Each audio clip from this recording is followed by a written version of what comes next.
the guest on. All right, we're live Tuesday, early 9/9/2025. Oh, by the way, speaking of topics we should be discussing, team, what's this thing hurling towards Earth that's supposed to crash in 2 months? Does anybody know anything about that? Paul, no, I can look that up though. We got an asteroid heading toward us. Yeah, they said it was an asteroid. Now they're saying it's a spaceship. I don't know. Maybe it's bringing NIL money to the Pirates. We're here live on Surge Sports and various other locations. Bobby Blackjack, your host, with my fantastic team of hosts and co-hosts. To my right, we got Nick Vermilber. Nick, how are you? Bobby, great. How you doing? I'm pretty good. And after that, we have my buddy Frank. Hi, Bobby. How you doing? I'm going to butcher your last name, as always. I'm going to call you Frank Rice Balls, because Aracini, Aracoli sounds pretty similar. Arcaroli, that's close, but Rice Balls are good. We got Paul Justafan. How you doing, Bobby? Paul? And then we have the person who hasn't said a word yet, the Gizster. What's up, Giz? Hello. So how's everybody's week so far? Slow. Low? Slow. How everybody doing their fantasy teams this week? Anybody off to a good start? I'm 8-1. 8? How many teams do you have? I have 9 fantasy teams. Oh my god! Oh my god! But the league I care about, that I'm in with my family, I won that one. So yeah, it's doing good. I have Jared Allen on a lot of my squads, and Jared Allen went off this week. So all right, back. Yes. All right. How do you do? My big league, which is the big expensive one, I won by 14 points, which I was comfortable going into Sunday night's game, Monday's game. My big thing is I had a big parlay this weekend. I had a $55 parlay for over $1,800. Oh, nice. Who'd you have in it? It was all based predicated on Sunday night's game. Both quarterbacks rushing over 25 yards. Coleman over 40 yards receiving. It was like 5 players over different yardage marks to make it. Awesome. Yeah, I pulled out at the end. I'm pretty happy about that. I like parlays. I'm in 2 over-under pools, and I won both of them with Denver. And I haven't even looked at it this week. Any ideas, Bobby? Denver, I believe, they have not an over. I'm not an over-under. A knockout. Let's do that later on. On the same week, we say goodbye to the great Chris Jones, who has informed us that he's working now. Graduated from the obviously Seton Hall and from the sports broadcasting program, I believe, right, Giz? He's got a real job. He's got a big boy job now, like a lot of us have, and he has moved on. He'll come on as a guest here and there. Yeah. But I'd like to introduce the newest member of the Seton Hall Pirates. I've been mentioning my boy's name for 4 years now, and he is now officially a Seton Hall Pirate. Let's welcome my guy Eli Weintraub. Eli, who I've been mentoring for 4 years now, is now a Pirate. And he's now on campus, and he's a Pirate now. What's up, Eli? How's it going? Great to be with you guys. Welcome, Eli. Eli's also a big Devils fan, so we have to get that Devils thing going this winter. Yeah. You have two big Devils fans here. The guy to your right is a Rangers fan. Yeah, I don't know why, but gotta root for Jersey. Eli, who were the Devils before they were the Devils? Not to put you on the spot. Eli. Ooh. Nicole knows. Eli wasn't born yet. It doesn't matter. I wasn't born yet, and we all know the Yankees were the Highlanders before they were the Yankees, and none of us were born yet. Enough. Nicole, tell them. Before they were the New Jersey Devils, they were the Colorado Rockies, and before they were the Colorado Rockies, they were the Kansas City Scouts. There you go. I knew it was Colorado. I just didn't know the name of it. But. And former Islander goalie Glenn Chico Resch was their goalie their first year at home, and I had season tickets that year, partial. So yes. Well, I'm now their radio guy. I'm gonna do my producer thing for a few moments. You guys get going, and Eli, welcome to stay aboard. Talk a little bit about yourself and How's school going so far? Yeah, school's going really good. Just now almost in 3 weeks already into school, so it's been a lot of fun. I'm a commuter student. I'm from Fairview.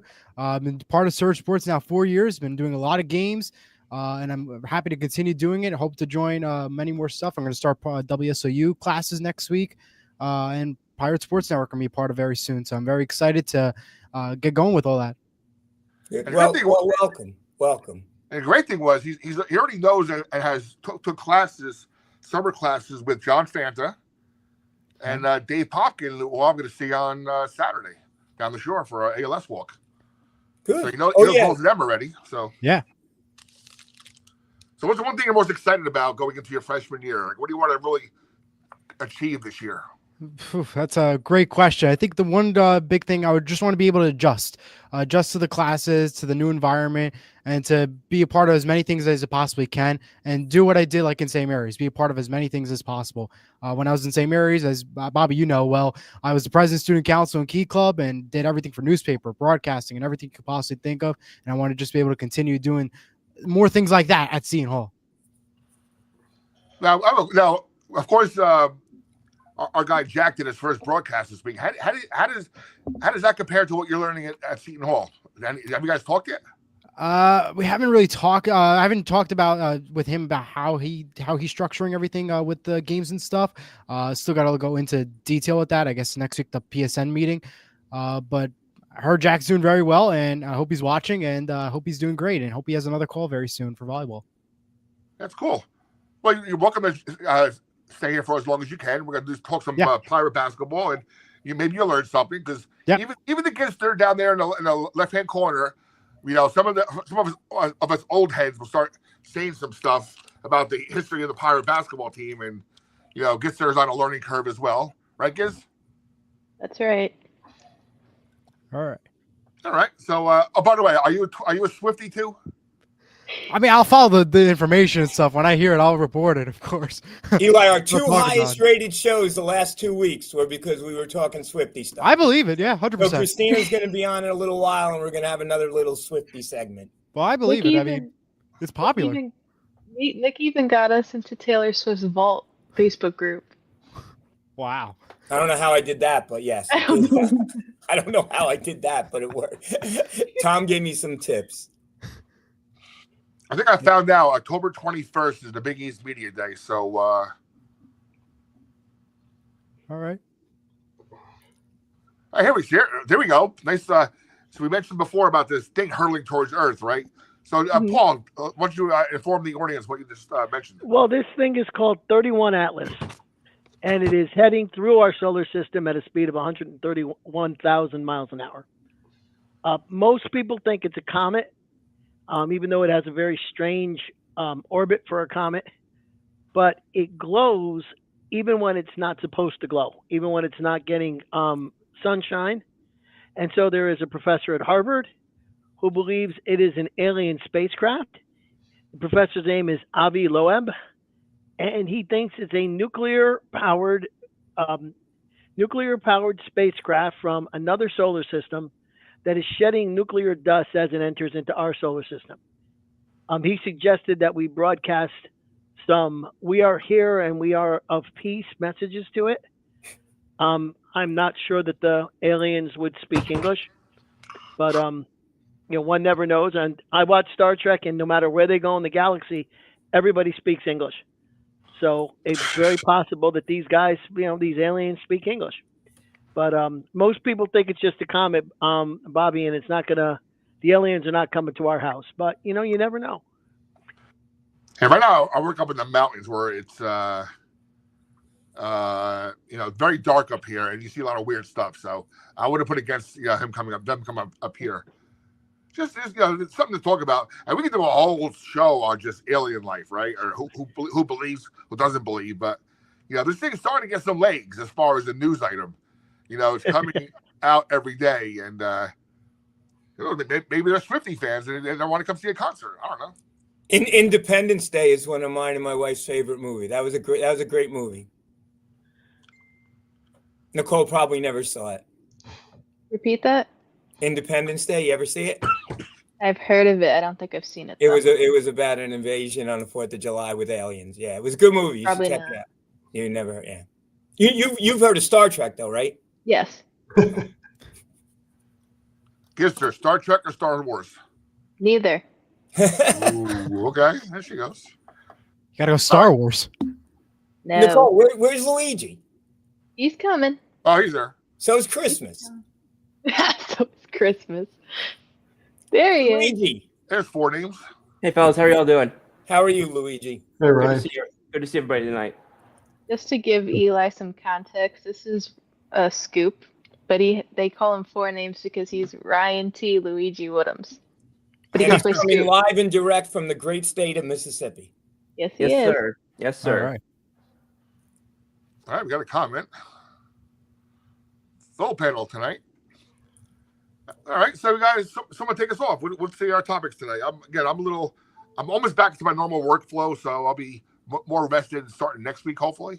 You look better this week, Bobby. Yeah, I got a little sleep. You got a little sleep. Got a little sleep. So this week, I went to volleyball there was volleyball. Eli, did you go to volleyball?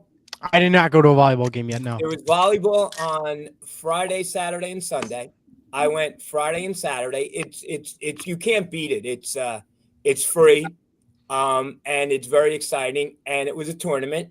And on Friday, Seton Hall beat Iona, and on Saturday they lost to NJIT. And they came back and they swept on Sunday, but I didn't go on Sunday. And what's good about volleyball is that Seton Hall supports Seton Hall.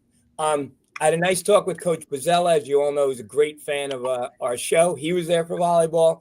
And I talked to Shah, had a nice conversation with him, said hi to him.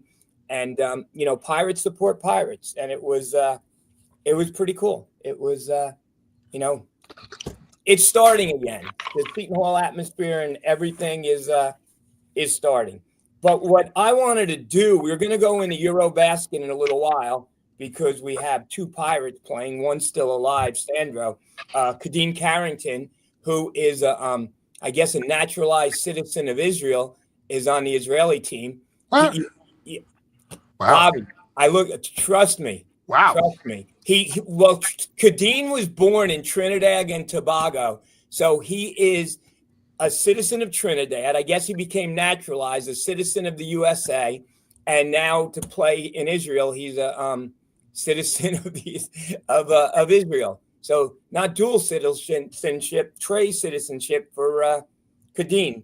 But before we did this last week, we went off topic a little bit, had great ratings. But Arnie Manzo, who's a great guy, booster, longtime Seton Hall fan, said, where's the Seton Hall basketball? So what I wanted to do, and this is a fun little game, and Christina's going to come on later and going to do a Taylor game. I'm going to go down a list of the top, and nobody cheat. Luigi, what are you doing? What am I doing? I'm turning things off. I'm turning things off so that I don't get up. All right. Yeah, and keep that, and don't let that dog bark. Anyway. Anyway, you're killing me, Smalls. Seton Hall. The top 10 scorers, and Eli, follow along. You might be a little lost here, but we're going to do our best. Top 10 scorers in the history of Seton Hall basketball. Easy one. Who's number one? Number one leading scorer in Seton Hall basketball. Who? Frank, come on. It was Nick Workman for the longest time, but didn't somebody pass him? He was a guard, and his running mate was Brian Caver. Terry DeHare. Terry DeHare, good. Number 2 on the all-time top 10 Seton Hall scoring list with 2,273 points. Number 44. And what's amazing about him is he did it in 3 years, and he did because freshmen couldn't play, and he didn't have it with the three-point line. Number 2. Richie. No, you just said him. Nick Workman. Oh, he was 44? Nick Workman was 44. Richie wasn't 44. Oh, my God. Guys, I thought Nicole would be. Okay. Number 3. Nicole's all-time favorite player graduated around the same time as Nicole. Then that's Miles Powell. Miles Powell. Get one, Luigi. Number 4. Not that long ago. We were down. One of the greatest games I ever was at the Rock, day after Christmas. on CBS against West Virginia. We were down 9 with 30 seconds to go, and somehow he hit 3 3-pointers to tie the game and upset all those loud West Virginia fans who were all walking out the building and weren't allowed back in. You said this was recent? Recent enough. You should know this. I'm probably gonna mispronounce his last name, but Jeremy Hazel. Good job, Jeremy Hazel. Sorry. Number 5, Frank, you got to get this one. I had put him up in a survey question. Bill from Orange's favorite Seton Hall player, and he's from Orange, New Jersey. Mark Bryant. No, Mark Bryant's from South Orange. Orange, New Jersey. He was a guard. He coached at West Orange High School. It's an orange. It counts. Right? Orange, South Orange. Come on. He was a backcourt mate with Nick Gallis. He replaced Paul Lape. Oh, I thought this would be Bill Hathaway out there? Arnie Manzo, anyone? Greg Tynes, 5th leading scorer, 2,059 points. Okay. And number I didn't know he was from Orange. He was from Orange. Number 6. Now, his number should be retired, a teammate of Dan Dunn's. 1,985 points. Why they couldn't get him 2,000, I don't know. But number 6. Teammate of Dan Dunn? Teammate of Dan Dunn, you said? Danny Calandrillo. Danny Calandrillo. That's all he talked about when he was on. Paisano. Number 7, I don't think anyone's going to get.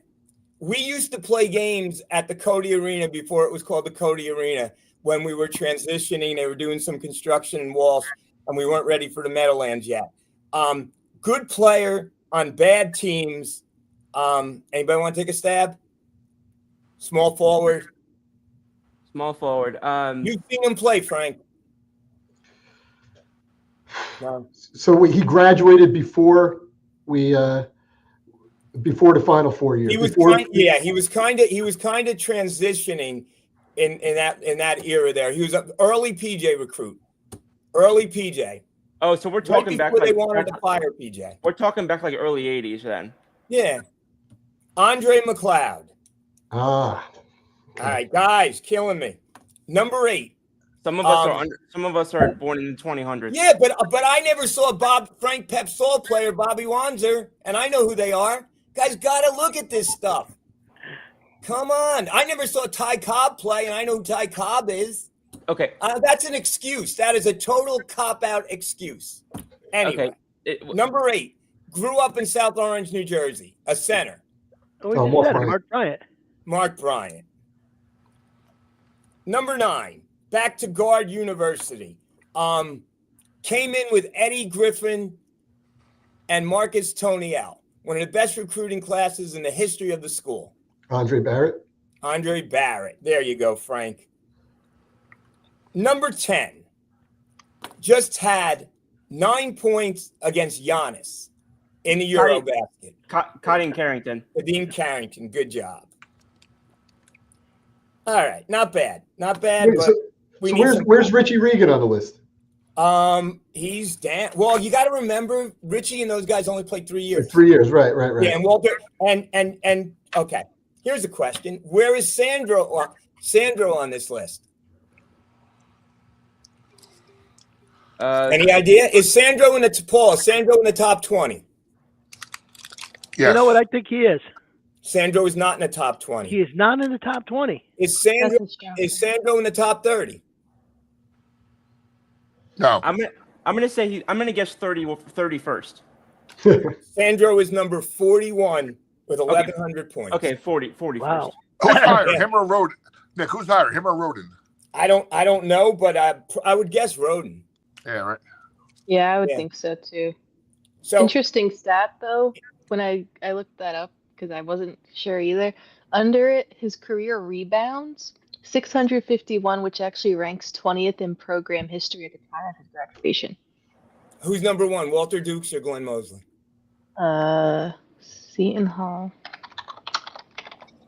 Rebounds, all-time leader. Nikki, you have the loudest Walter keyboard Duke. of all time. Would you stop? Here we go. He's picking on her already. 2 seconds into. Wait, what was the over under? Less than under 20, and he's picking on her. He's drinking his Dunkin' Donuts coffee from Mississippi. I gotta agree with him. That was pretty loud tapping right there. Well, yeah, but come on, Nick. You've been killing Ryan Scoop since his face popped up on the screen. I actually love killing his Ryan. dog. Ryan, I got a question for you. Ryan, are you a registered voter in Mississippi? Yes.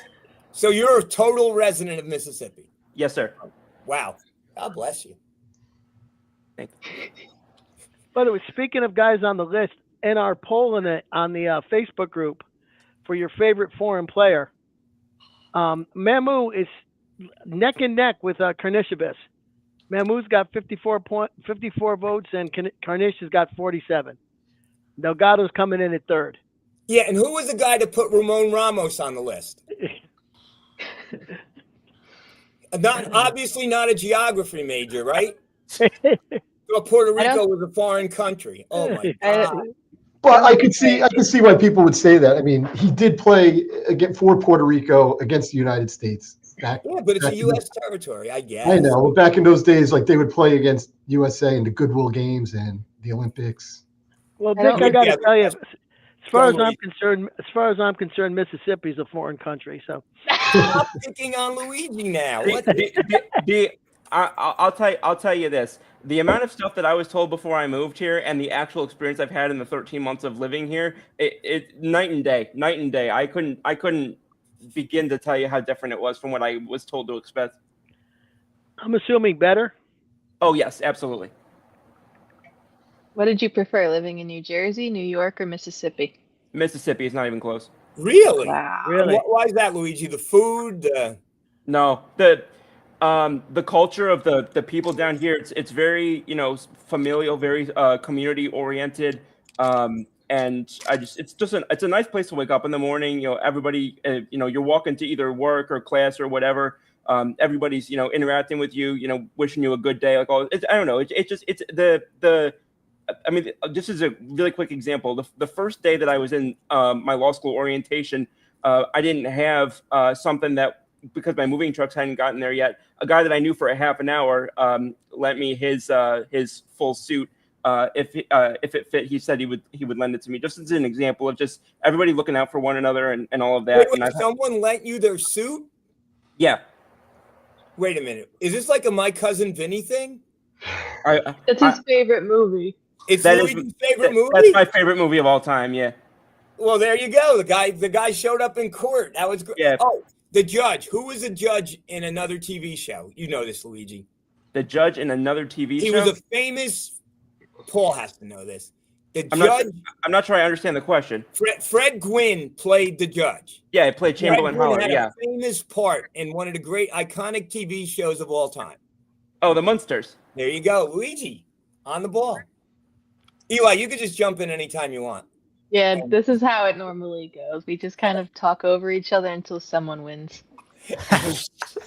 Now that I have the floor real quick, I don't know if I answered Nick's previous question, but Walter Dukes is number one all-time for Seton Hall in terms of rebounds, and number two is Angel Delgado. There you go. By the way, what was Andrew Gaze on that list, Paul? He hasn't gotten a lot of votes. He was way down on the bottom. I put in the survey and I put my three favorite players. So Angel Delgado, Nice. Mamu, and Karnishabis, and then other folks added them later. But you know how the Facebook is; it goes down to the bottom. So I'm not sure everybody sees all the options that they can vote for. Yeah, you guys were talking about Richie Reagan. I don't know how many people know this, but I'm from Rochester, New York originally, and he played for the Rochester Royals and was an All-Star on the '57 team. So a little bit of cool history there that I didn't even know until after I graduated. Richie Reagan was a star player, a coach, and then he was the athletic director, and then he was Pirate Blue fundraising. Wasn't his grandson recently in our school? I think so. Brian Smith, right? So Eurobasket, we have two players from Seton Hall, Sandro and Kadeen Carrington, and we talked about Kadeen, that yes, Kadeen is a citizen of Israel, and he played against Giannis in the opening round. Giannis dropped 37 on Israel, but Israel hung in there, only to lose 84-79. And Dino had 9 points, good effort, but they're eliminated. But Mamu is not eliminated, and actually, he is on TV tomorrow. Paul, at 10 o'clock? Who's Mamu playing tomorrow? They're playing France tomorrow. I'm sorry, not France, Finland. They're playing Finland right? tomorrow. Yeah, they beat France, and now they're going to play Finland. Now Finland has what is his name? The finisher, Lauri Markkanen. Yeah, I know who you're talking about. Yeah, he's an NBA player. Right. And he's their best player. And I wonder if Mamu's going to guard him, because I think they're both power forwards. Mamu played really well in that game, in the quarterfinal game. Yeah, he had 20 points against Bosnia and 19 against Spain in the round. What do you call it? The round robin part of the tournament. What do they call it? Group play. I'm sorry. Group. And he's averaging 14 points and 7 rebounds a game. That's not bad, because the competition is pretty solid. Every team has at least a couple of NBA players on it. It's the level of play is pretty good. So what do you think? What do you think's going to happen? I'm actually home now, so I'm looking forward to watching that game. Well, I think that Serbia is out, right? And Nikola Jokic is not. Wait, didn't Finland upset somebody too? Yeah, Finland. I think Finland. Finland beat Serbia, and Serbia has Nikola Jokic. Wow. And so they're out. So the arguably the best player in the world is been eliminated from this tournament. Now France has got the finisher, and they've got a guy named Myro Little who plays for UC Santa Barbara. He's not old enough, or he's still in college. He's not ready to play in the pros yet. But that's their team. And I didn't really go through the everybody on Georgia and see what they've got, but they've got a pretty balanced team. So I think it's going to be, the other thing is Greece is good, and Greece, they just beat Lithuania. Giannis, I can't pronounce it. Giannis Antetokounmpo. Antetokounmpo. That's close. Antetokounmpo. Yeah. So they've got a pretty good team. So there's the 2 quarterfinal games tomorrow, and then there'll be the semifinals and obviously the finals. It's a pretty good tournament. It's obviously a wide open tournament, right? No, Nick. Well, especially with Serbia out, right? I mean, if the best player in the world is not in, got knocked out of the tournament, then it's really got to be anybody's tournament. Spain wins it all the time, and they didn't even make it out of group play. So, there's so many good players from around the world who are playing pro basketball now. The rest of the world's getting so much better. Yeah. Yes. They've really caught up. And but Nick, you said you're going to watch it. What is it on? Do you have to? Is there a package you got to buy or something? I have no idea, but I'll find it. Okay. I'm sure it's somewhere in the internet, someplace, somebody has it. Okay, fair enough. With all the channels and everything else and all the networks. And those games are early in the afternoon, right? Because they're 10 o'clock tomorrow. I don't know what time it is where they're playing. Okay, well, it's got to be at least 6 hours ahead, right? It's got to be at least 2 or 3 o'clock in the afternoon. But I think it's pretty cool that 2 Seton Hall players are in that tournament and doing well.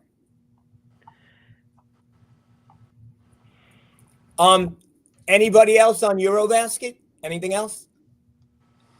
No? Eli, we have talked on and on and on about this Seton Hall team. What are your thoughts on the coming season? The nil portal really is a big problem, that's for sure. I mean, there's no question about it. It has affected everybody, not just Seton Hall, outside, even if you look at college football as well. That's my big concern is how are they going to adapt this year, especially the men's team in particular. I think the nil is a big part in this team. And I think that's going to be a struggle.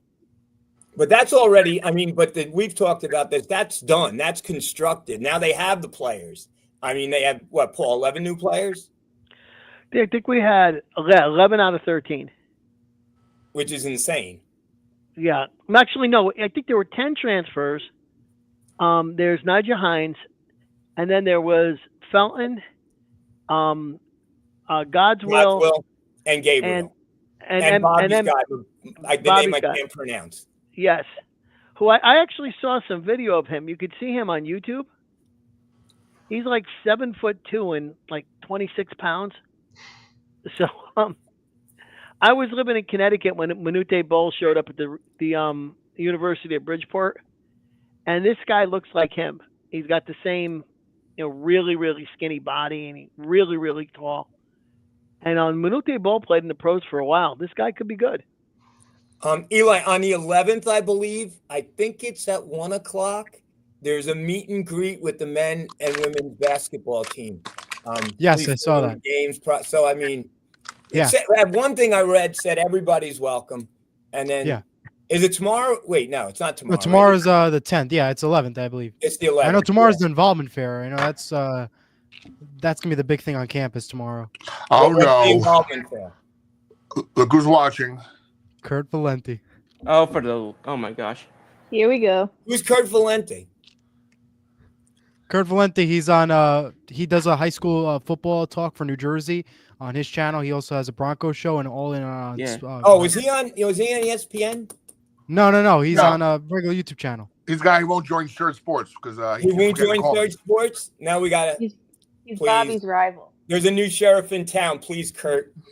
Kurt Minifield, I know, right? Kurt Minifield, the guy on Channel 5. Kurt Menifee. Menifee, yeah. Menifee, yeah. Big East runs throw Queens and St. John's. Yeah, sure. With don't get us started. Well, actually, it's interesting. It would run through. I mean, I'm wondering if he was planning on spelling it THREW, which would be like throwing a ball. But yeah. But it's interesting. Yeah, I mean, St. John's. I think everybody in the world has them listed as the #1 team in the Big East. So, great analysis there, Kurt.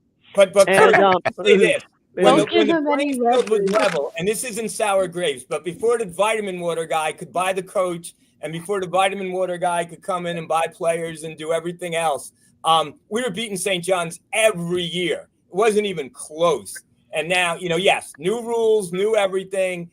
And the used car salesman is now, the king of Queens or whatever he is. But, just keep him out of those. What did Bobby say? And Paul, he goes to all the go-go bars and the strip clubs. And No, we have to just remember that one of the reasons. Wait, does he have the white suit? Is he going to wear the white suit on opening day? That was a great suit. I mean, all he needs is a purple Cadillac and he's in business. But I mean, when you think about, Coach Pitino, we are talking about a guy who left Louisville. And one of the reasons was because he was procuring prostitutes for the 17-year-old recruits. I'm not that is in the thing. He had a relationship with a madam in Cincinnati. So perhaps that white suit is, his future career. He's got some experience, and he can move on. But we'll see. We'll see what happens. And they're going to be good. They got a lot of guys. No, they are. I'm really high on Hopkins. I think he's finally going to stay healthy for 28 games. Hopkins is a kid from Providence, right? Yes, and he went down twice. 2 years ago, he went down, and they had that other kid with the hair who just went crazy for Providence. And then last year, he got hurt again. So if he stays, I think he can be very good if he stays healthy. Yeah, not a fan of St. John's at all. But we have one saving grace this year. What's that? And that's our guy, Danny Hurley, has just as good a team as St. John's. I hope so. I would like that. Hey, and no one knows. The truth is, no one knows. So spend the money. But we don't have the money because we don't have exactly. We don't have the money, Kurt. If we had the money, we'd spend it. We don't have it. Oh my God! Look, Pitino is the best coach in the country. Yeah, morally. Danny Hurley's the best coach in the country right now. Danny Hurley. There's no question it's Hurley. Is way better coach. Yeah, than but us. Danny Hurley's the best coach in the country. Just ask him. Eli, if this is going to be your following, please. You seem like a very nice kid, but tell this Chris Valente or whatever his name is to stay on Redman. Does St. John's even have like anything like this? No, they don't have a radio. If they had a decent radio station, he'd go there, but they don't. I think They have a radio station. What? Kurt, get your eyes on Surge. Call me already. Yeah, don't disrespect Bobby and Serge. No, but we have no money. That's the problem. Or we'll have money. Or who knows? Well, our biology department just got $10 million, right? Our chemistry department got $10 million. What is the basketball? But they have our fandom, and we're supporting this squad no matter what. And when we beat St. John's, it's going to be sweet, right, Frank? I'm telling you, I'm going to make a shirt up that I'm going to take no profit from. I'm going to proudly wear it. It's going to say boycott vitamin water. Plain and simple. Yeah, but we got him. He sold vitamin water now. Yeah, he doesn't own it anymore. He has a clothing line. That's what we got. He has a bar too. He has an energy bar, I think. I'll say this: about 3.5 years ago, Kurt was like at the epicenter, giving me one of the greatest opportunities I've ever had. But he every year makes me hope that we beat St. John's even more. Go! Oh my God, you got me! I'm so fired up for that game this year. Do you guys watch the game? Yeah. Hurley is one of the best coaches in the country, bar none. And he doesn't cheat like Pitino does. Now he doesn't have to cheat because he's got a vitamin water guy. But I'll say, well, no, they just Shaheen's got a better reputation than Pitino ever could. Who does? Hurley. Shaheen. Well, the If other you're thing comparing coaches, I'd rather the coach with a better reputation than the one giving students words that I don't even want to say here. Pitino reminds me of one of those old potheads who hung around long enough that marijuana became legal, and so they're not breaking the law anymore. Pitino played long enough that all the shenanigans he was doing when he was at Kentucky and Louisville is now legal. We call it revenue sharing. What an astonishing comparison that was. And we got to remember too, he throws his players under the bus, right? Yep. He threw Dylan when he said, I don't want Dylan. He doesn't go to class. I mean, do you say that? Come on, real stand-up individual. You know, Kadari talked about Kadari last year in the media. Said Kadari was overweight. Well, work him out better, Rick. Come on, not a fan of all of that guy. Big crybaby. And he colors his hair. God damn it. He colors his hair. I'm surprised no hair dye got on that white suit he was wearing against this.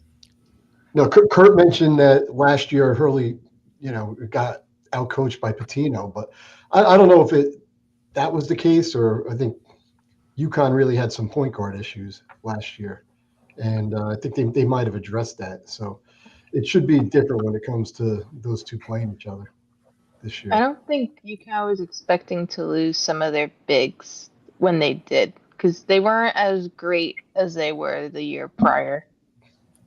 Well, yeah. By the way, I don't know if you guys realize this. I know I actually mentioned this sooner last week. There was an article. I guess Danny Hurley has a new book coming out, and in that book, he said he almost quit this spring or last spring. Yeah, I saw that. Wow. The pressure of trying to be a three-peat, champion, it really got to him. Yeah, no, he puts a lot of pressure on himself. Absolutely. I love the 60 Minutes thing. Mrs. Hurley is amazing. I mean, Danny went to Seton Hall. He coached at St. Benedict's. It's like, yeah, we're big Danny Hurley fans then around here, Kurt. Absolutely. Bobby still thinks someday he's going to coach at Seton Hall. And there'll be a statue. If he wins the championship, there'll be a statue out there waiting for him. Oh, by the way, Frank said something a few weeks ago, and no one thought it was correct. And actually, they thought it was like fake news. But I'm hearing that Kevin Lynch is back as our director of there was a little bit of a shakeup, and he's back as director of basketball operations at Seton Hall. My son saw him on campus this weekend. And welcome back, Coach Lynch. Great guy. Frank called it first. Did your son go to school with him or no? My son was a manager when he was his first stint as director of basketball operations. Well, okay. He was actually a walk-on. Right. Like I said, I used to do his games at the Bergen Basketball League when I first started broadcasting games when I was trying to get some experience, and he'd be in those leagues playing. Yeah, he was a scrappy player. Absolutely. Great coach. Christina, just come on. Just come on. Nicole says you could come on now. So Nick, I'm wondering if your son was a manager or my cousin was a manager. Who is your cousin? Anthony Bertoldi. I'll ask him. He probably knows him. It's like a fraternity almost. Yeah, my cousin, they were featured because they were triplets and they all went to Seton Hall and graduated. Wow. Yeah. Holy Toledo. I follow rules. Nicole, tell her it's okay. I did. I just messaged her. I love Christina saying, "Tell us how you really fit." All right, so we got to figure out this year. While we have a couple moments here, so we got to figure out how we're going to do, how we're going to cover our teams this year. Because I'm pretty sure we can get somebody from here media credentials. I'm in. I go to all the games. I'm in. Luigi, you're in Mississippi. You don't need media credentials. Maybe for old men. Wait, well, poor guy. He's Feels so bad. I love Luigi. he went right after him. He's about to say something too, and he just shot him down. Luigi is added. I do not remember. I do not remember what I was going to say. By the way, Luigi has just added. You guys have no idea. Luigi's great. Thank you very much. I'll take. I saw you guys Sweeney the other day. Great guy. Have you ever been in Sweeney's office, by the way? Who? Sweeney. Your guy Sweeney.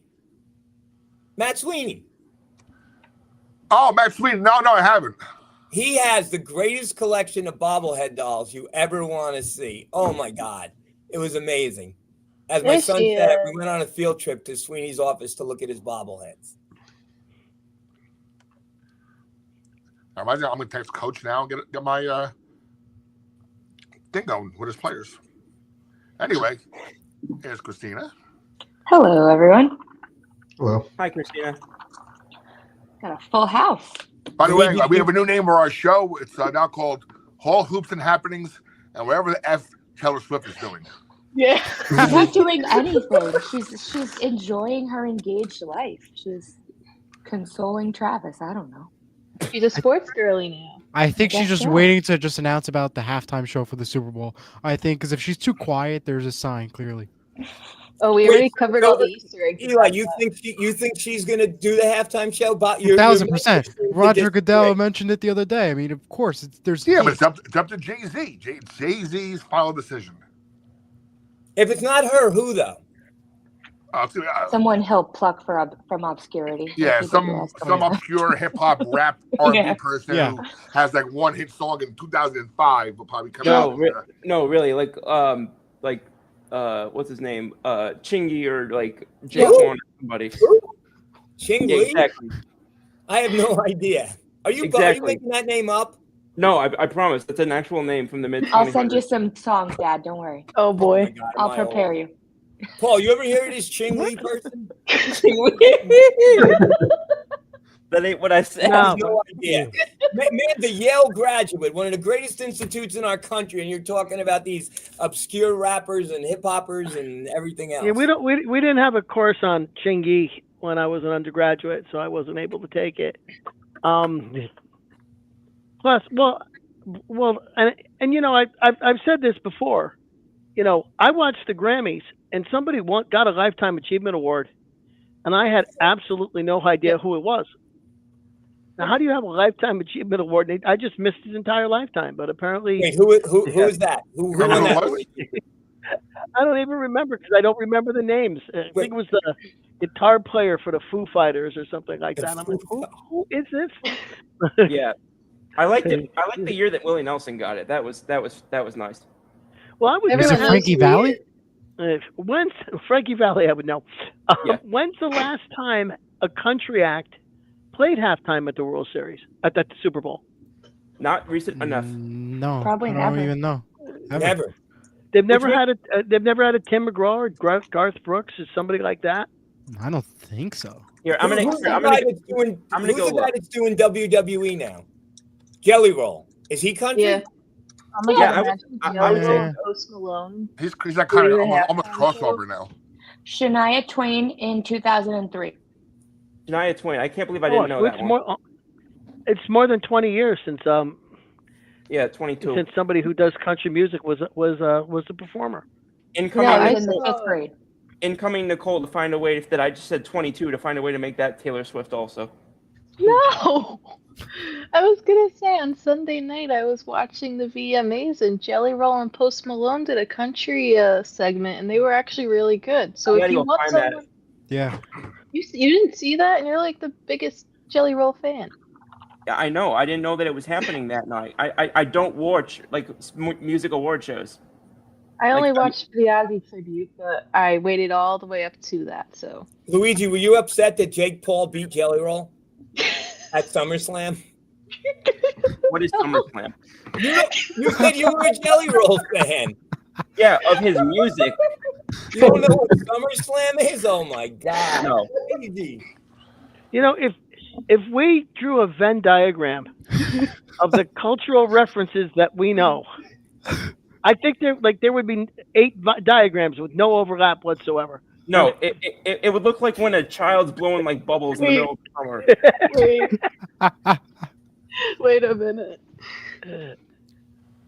Well, that's why we have Luigi, Christina, now Eli, and Nicole to kind of, get a little younger demographic here. I don't know. I'm the oldest of the younger demographic, so. It's a little And we get Duncan Nick Morgan back soon too, right? Yes, we are. Okay, hold on, Duncan- I'm back. Okay, I got the board. Let's do this. Oh my goodness. You're gonna She do the actually Venn got- diagram. Okay, Nikki, you have to turn off your blue screen to do this. Well, if I do it like this now, I don't. Okay, the color's gonna bleed again, but okay. Yeah, it bleeds out. You gotta get off the screen. But my background does not look What I that said. great. Okay, so I'll write it first and that. Are we There we doing Christina's game? What did you write? I wrote Venn diagram. All right. Let's play this game so Let's I play can this go game. move on to what I have next here. All right. Well, everyone, you need what? 2 Christina, take over. So, all right. So last week we did Taylor Swift or Edgar Allan Poe, and I'm hoping my dad can redeem himself a little bit because it was abysmal. What a wild so- combination. So Exactly. Today we're going to do: is it a Taylor Swift lyric or is it from The Great Gatsby? Oh, okay. Holy Toledo. Okay. And I will tell you, Nicole, I got 2 of them wrong. Wow. So You see, I did see The Great Gatsby on Broadway a couple when I was with St. Mary, so I think I might be able to get this. Christina, is it the We- book or the movie? when I clicked the link, there was a picture of Leo, so I couldn't tell you which one it is. Okay. Could be the movie, the Broadway. Look in the book. movie. It doesn't sound like it's my boy F. Scott, but that's okay. It's all inspired by, right? It's loose. All right. So my dad told me we had 7 last time, so I just have 6, I think. Let's do 10 or 6. I didn't prep for 10. You told me 6, so that's what I prepped Okay. for. All right. So 6 is We'll what go we're overtime. doing. Let's do this. All right. First one. Her face was sad and lovely with bright things in it. That's Great Taylor. Gatsby. What are we doing again? I'm sorry. I mean, write on a piece of paper either Oh. Great Gatsby or Oh, I Taylor. don't got to. I didn't got to. All right. I can't see the I'm paper, going- so well, I got you. We'll do this old school. Hand up if you think it's Taylor. Hand down if you think it's Great Gatsby. Okay, say the line one more time, please. Making me switch screens. Gotta write Keep it on the score for dry erase yourself. board. We're gonna go with Her Taylor. face was sad and lovely with bright things in it. Okay. Okay, we got. So that would be The Great Gatsby. Yes. Up was for Gatsby. Yeah. Wait, Point who for was- Gatsby. Wait, who had Gatsby? I did. I did. Not me. I had Gatsby. So, What Did was anyone it? say Taylor? I think So Eli Frank- said Taylor. I said Taylor. Yeah. Eli had so Taylor. who gets points? Anyone that said Gatsby. So Frank, Nick, and Nicole get points, right? Okay. Yeah. I got it. Yeah, me too. And Paul. Don't gets forget a about point. Paul. All right, Paul gets a point. Okay. All right. Next one. I'd live and die for moments that we stole on begged and borrowed time. I'd live and die for moments that we stole on begged and borrowed time. Gatsby. That's Gatsby. Taylor. Taylor. Will you lock it in, Nicole? I'm locking in. Final answer. Wait, I'm confused. How do I designate which one is which? Point Taylor. up for Taylor. Taylor or Gatsby? That would be Taylor Swift. So who gets points? Me. I ain't good at this, but Nicole, me, Ryan, and Frank. Eli hasn't got one yet? no, I haven't got one yet. Paul, Frank, Nicole, and Luigi. Okay. Okay.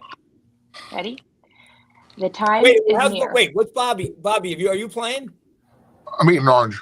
Bobby, Bobby's checked out. He can't be bothered. All right.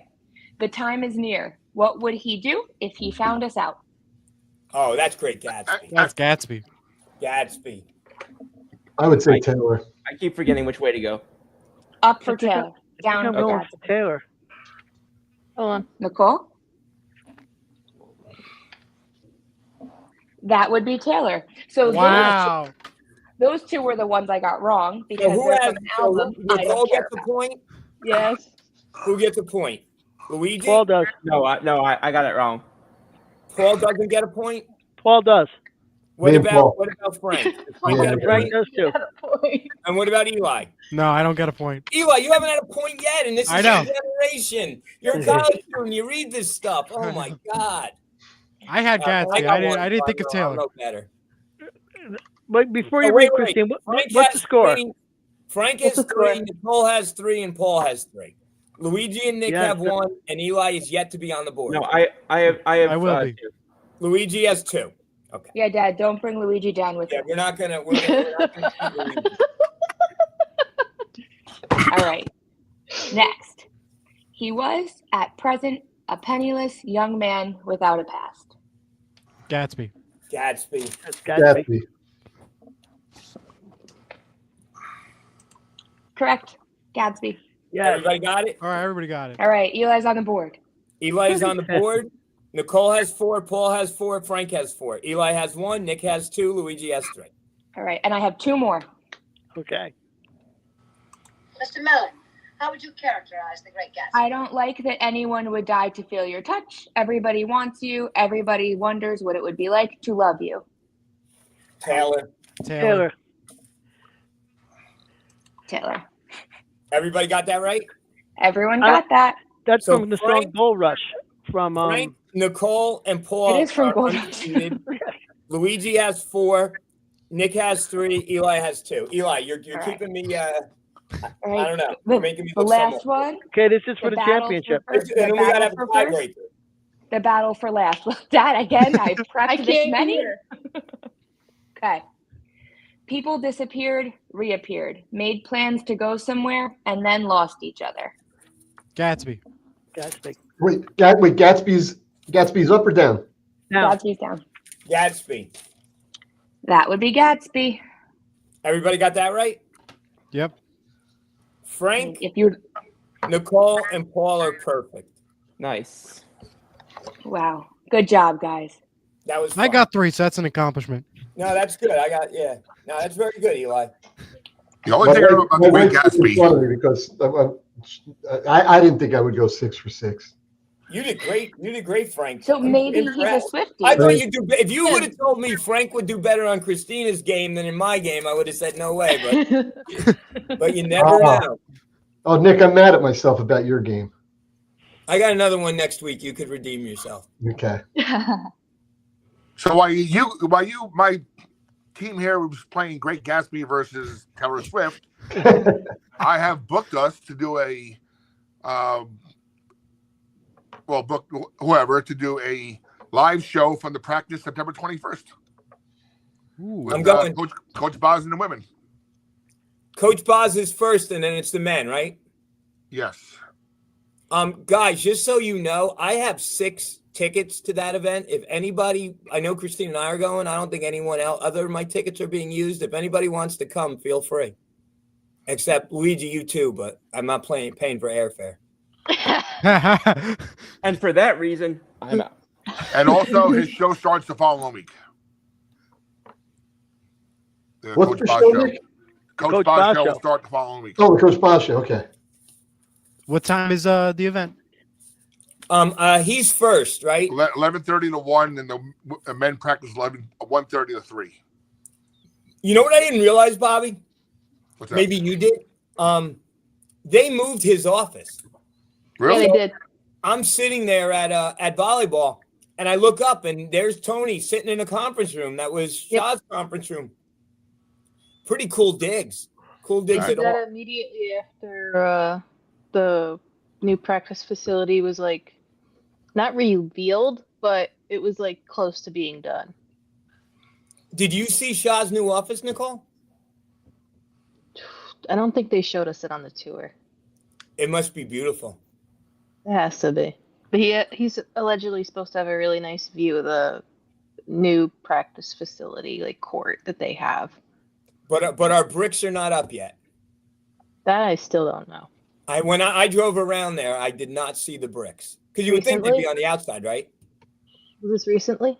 Yeah, I went volleyball. I took a ride around. They told us August they were supposed to be in. Wow. A little delayed.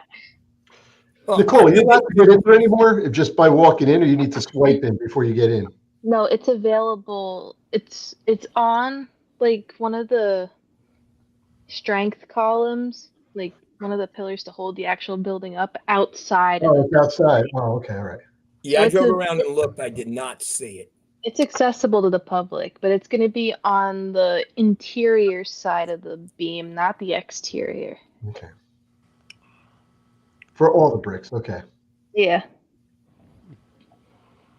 Well, I know A few of us have bricks, right? A few of it. I know. Well, anybody in the booster, we bought, right? I have 2 bricks. You have enough bricks to build a house. I know. No, Jeff Kovacs has enough bricks to build a house. Yeah. Unfortunately, our offense last year had enough bricks to build a house. Oh, that's a good one, Luigi. Thank you. Thank you. Next You to gotta last, go there. next to last in the country in scoring per game. Here's a true story. Last weekend up here at the resort, we had the bricklayers union was here Oh for a God. couple days. So I go to one of the front desk guys who's a big Knicks fan. I go, you know who the president of the bricklayers union is? He goes, who? I go, Charles Smith. Come on, Nick, get alive with that. Charles Smith cost us a championship. I know. That's why I think it's funny. That's why you're not laughing. There was a rebound that Charles Smith should have just slammed home, and he put it up and missed, and we lost the game. 6 times in a row, right? It was like, Yeah. Oh my God. Charles Smith was one of the. What he got someone to come here though, right? Did he? Oh, yeah. was he a Big East guy himself? Yeah, he was at Pittsburgh, I think. Pittsburgh. He was at Pittsburgh. And, Pittsburgh, right? That's right. Yeah, but He was actually on the team in 87, 88 when Seton Hall wound up beating them twice, and that led us to the first time we got to the NCAAs. He got But good night, Christina. Have fun with Big Brother. He got Herb Polk to come here. Oh, Charles Smith did, really? Yeah, they were. He's from Pennsylvania. Herb. Yeah. This thing is What does that extremely say? heavy. Disney family. Yep, 4 generations. Well, technically 3, but yeah, my grandfather, my aunt, me, and then my sister. Yeah, that'd be 3. This thing is 15 pounds, and it's very heavy. All I know is I'm saving my money up this winter, and if the women go to NCAAs, I'm going with them. You should Bobby. go with them. You are their Wait, biggest supporter. Bobby, you said you saved your money up? Well, this winter I'm going to keep saving my money up. Wait a minute. They're not going to take you as media? They don't take anyone. Last year. I don't think Carino goes by himself. I don't think Carino gets paid to go. They don't take. I think those guys, the difference between those guys and us, for example, is that Carino Zagori is independent, but those guys, they get like expense reports. So they'll expense out to the paper or that they're going to cover a game on the road. Well, I have to use surge profits or whatever, or revenue. And you are Surge, yeah. Because we were talking about that with the NL. And Bobby, you got to get out of the sticks, right? though. You got. What's that? What was that? Go on, Paul. No, I just said you got to get out of the sticks, though. No, Right now, you got to come home. Sticks for the best. You're in the middle. I know where you are because my girlfriend has a house up that way. You got to get home, man. You got to come back to where there's people. Nah, I think what's going to happen is, after no more this week, Confederate flags. Because Bobby right now is in. I mean, it's okay for Ryan to have Confederate flags where he is, but Bobby's in the part of New York. Bobby is in the part of New York where there's Confederate flags, which is, no. Wait, really, Bobby? Really? No. Just a smell of cow dung everywhere. That's all. Wait, Paul, are you the guy that said Pennsylvania is Pittsburgh, Philadelphia, and everything in between is Alabama? Kentucky, but yeah. Now, after this week, I should really start. I'm going to start working on more of a weekend home schedule, so I can start doing my. We got St. Mary's back, so we got to start doing some of those things. When is your gig over, though, Bobby? I thought it was they still have people up there. Like for example, we had a big day crowd come in because they had a big concert with my guy Peter Lemongello Jr. So he performed today. Yeah, I saw it on your YouTube. Yeah, so it's probably quiet tonight. And then, like I said, I'm going home. So I'm going on a big reconnaissance mission tomorrow on Thursday. Got to sign up Gene Snitsky to be part of Surge. And if that happens, we're going to be launched pretty well. That's fire. You don't know, awesome. Gene Snitsky is a former WWE wrestling star. Wait, Snitsky. Yes. Gene Snitsky. He wants to do a show with us, and I keep promising him a show, but he lives in the sticks. He's way out there in Pennsylvania. Wait, didn't he have like one of the worst angles in the history of WWE? Trying to think what his angle was. He punted the baby out of the hand. Yeah, he punched the baby. Yeah, that's what it was. Punted it, He punted a baby. Paul's okay, Aaron Judge just let off the came up with a home run in the bottom of the first inning. Grissom made a catch off the wall, and the Yankees lead 1-0 after 4. Oh, what a surprise! Aaron Judge. He hasn't been doing that great though lately, Luigi. The whole team hasn't. No, they were like 18. They're the hottest team in baseball right now. I wish that Aaron Judge can just perform like this during the postseason, because every year the postseason. I don't disagree with that, but the last couple of years, there's no October for the Yankees if not for Aaron Judge. Mm-hmm. So 2 things we got to develop. We got to develop the Devils show now. Then we got 3 Devils fans, and then we got to start getting our Yankee playoff show ready. The postseason show. 2-0. 2-0. Oh, great. They scored another run. Scoop, I'm curious. The Yankees, I'm telling you, the Yankees pitching staff is coming around. They could be dangerous with Fried and Rodon, 1 and 2. And Bellinger home run. And the Bellinger. I still wonder if my point from last October stands that I brought up on your show, Scoop. That Harrison Beta? Yes. Yeah, I mean, you remember a couple months ago, they actually were talking about getting him back, and I was rooting for that. I know. I sent that to you because I said, I don't remember what I said. I think you said like you're a prophet or something like that. But Nick, I mean, you remember back when they won the 26th title back in 2000, they went into that thing having lost 15 of 18 in September, and we don't care about that now because they ended up raising number 26. Oh yeah, they got to a great start, and then they stumbled, and then they regrouped with their pitching. Absolutely, just got to get hot.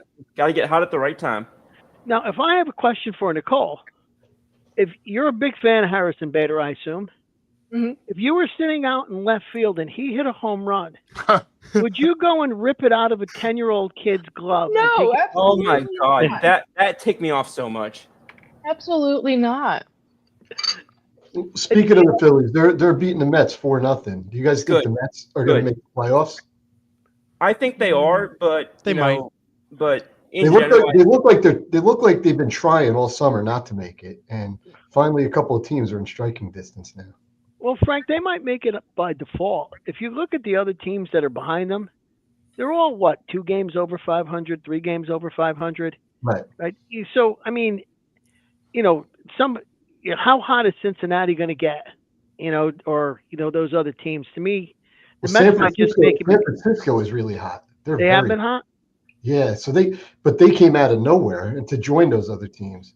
And Wonder it's what funny their because record they got is. rid of some of their good players. They were a seller at the trade deadline, and now all of a sudden they're 3.5 games behind the Mets. Well, I wonder what their record is since the Devers trade. Yeah, that's The a good Giant. question. Here. I can pull that up for you real quick. Hang on.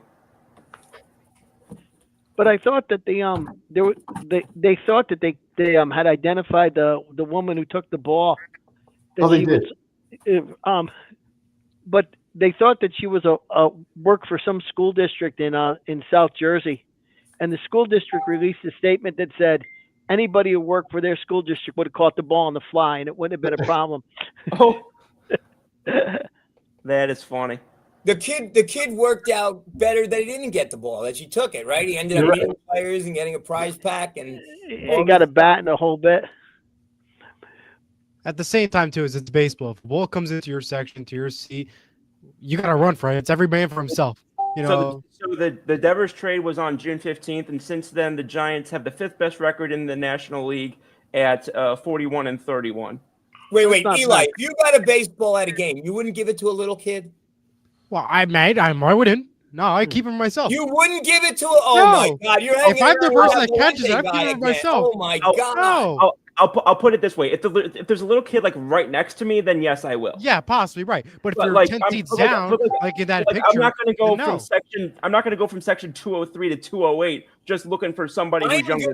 Okay, so Nick and I went to see the Reds, and we were. This was right after the pandemic or whatever. First row, they were reasonable seats. And the third base coach for I forgot what team, whoever the Reds were playing, after every inning would throw me the ball. And the first one, my son got it, turned around, gave it to a little kid. Every inning after that, every little kid you could imagine came. I don't have one ball from that event, and I don't care. Some little kid has it, and it's meaning a lot to him right now. But Nick, I think the more important question though is if Nick Jr. was 10 years old and you were sitting out in the bleachers and you caught a home run and some lady came up to you and started screaming at you that it was her ball, what would happen to her?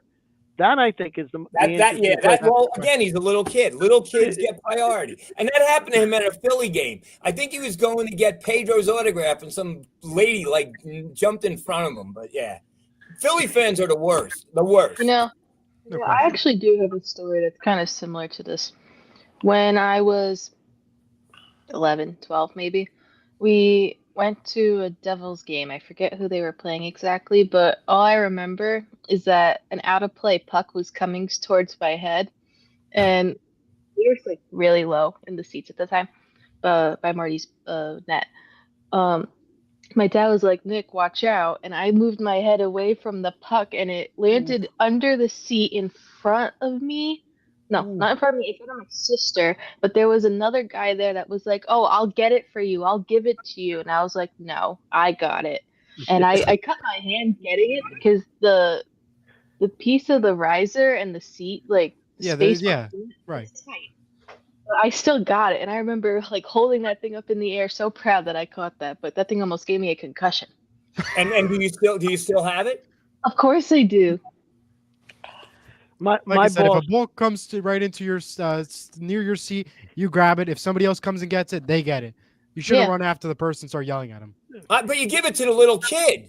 No. I mean, you don't give it to catch it. You let it go. Again, if they're right next to you, yes, give them the little kid. But I'm not going to go. I'm not going to go 10 seats out to give it to him. Exactly. Innings, just looking for somebody little. No, but so we were at the Yankee game and Cleveland. Fernando, what's a relief pitcher, Paul, for Cleveland? For Cleveland, they were going to trade him. They didn't. Who the heck? Class A. Well, just got suspended, right? That's Emmanuel. Yeah, so Emmanuel Classy went to throw me a ball. I didn't have a glove. I went with my left hand, hit my left. I bobbled it. right into the hand of a little kid. The father turns around and thanks me. I'm like, why are you thanking me? I dropped it. But truth be told, if I caught that ball, it was going to that little kid anyway. How could you not? I mean, come on. If it's next to you, that's a different story. But if it's not next to you, look at the kid from that example, was 10 seats down. Why? I'm not going to go run to give it to him. You think Claudia was betting on that game too? Now, Nick, if that ball's worth something, I'm not giving it up. Yeah, but if it's Judge's 400th home run, it's going right in the trophy case. But my the foul ball story, my friends still have not let me live this down.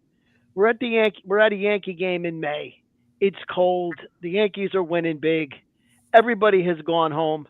We're sitting in the box seats, and we're maybe 25 rows up, but the whole place is cleared out. So I tell my friends, you know what? We should move down. We can actually get really close. And they're like, nah, we're fine where we are. I said, no, come on. You got to see how much better it is. So we move maybe 12 rows down from where we're sitting. Next pitch, a foul ball goes up and lands in the seat that I had just vacated. Oh. No way. The guy behind us, he didn't even try to catch, just picked it up right out of the chair. And I'm like, and my friends to this day still say that was the ball they could have had, and I ruined it for them. And it was only 35 years ago. So only 35 years ago. That was it. That's it. And every year that gets worse. By the time we're done telling this story, there'll be like a whole box of balls that I ruined for them. Wow. Well, I was in Monument Park with my son, and A-Rod put the ball on the. I think this was old Yankee Stadium, and A-Rod put the ball on the netting, and I jumped. Some lady jumped up, and I jumped higher and got it, but I gave it to my son. So I don't see a problem with that as long as the little kids get it. Well, Nick, you're a true humanitarian when it comes to baseball.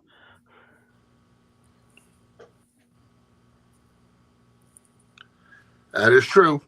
Speaking of humanitarians, is Bill Hathaway? Bill Hathaway, and I don't know if he's still doing it.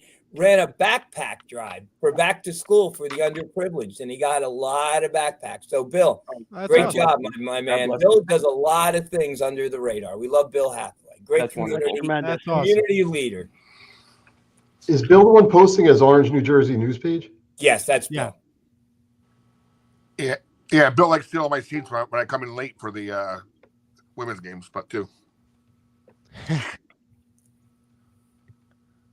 Bill, would you have given that ball to a little kid? I know Bill. Oh, that's not even a good question. Bill would absolutely give the ball to a little kid. Can I share a quick Eli story? would take it. Luigi might take it. I don't know. Can I share a quick story real quick? Yeah. Go for it. Okay, so I was 9 years old. My mom was doing a medical conference in Boston. She's a physician. And we were staying at a hotel and we were going to be there for like 5 days. And I, of course, going into Boston, being who I am, I'm clad in pinstripes head to toe. And so I go up the second or third day that I'm there. The concierge comes over and says that he can hook us up with tickets because the Yankees are in town to play Boston. So we go to Fenway Park that Tuesday, I think it was. It was the first time I've been to Fenway. 6th, 7th inning of the game. Now, New York ended up losing, but 6th, 7th inning of the game. And these Red Sox fans around me have been giving me junk all night. And one of them comes around and he's like, he's being that type of way. And he says, hey, buddy, I got you a throw blanket. You look a little bit chilly, and puts a Red Sox like towel blanket, whatever, over me. And I said, I appreciate it, but I'd rather be cold. And everybody around me started laughing. Ooh. Rough. It's always a good atmosphere over at Fenway for real, though. I love that stadium. Clearly. And it's now 2-2. Yankees are tied. Wow. You mind me? Can I ask who gave up those 2 runs?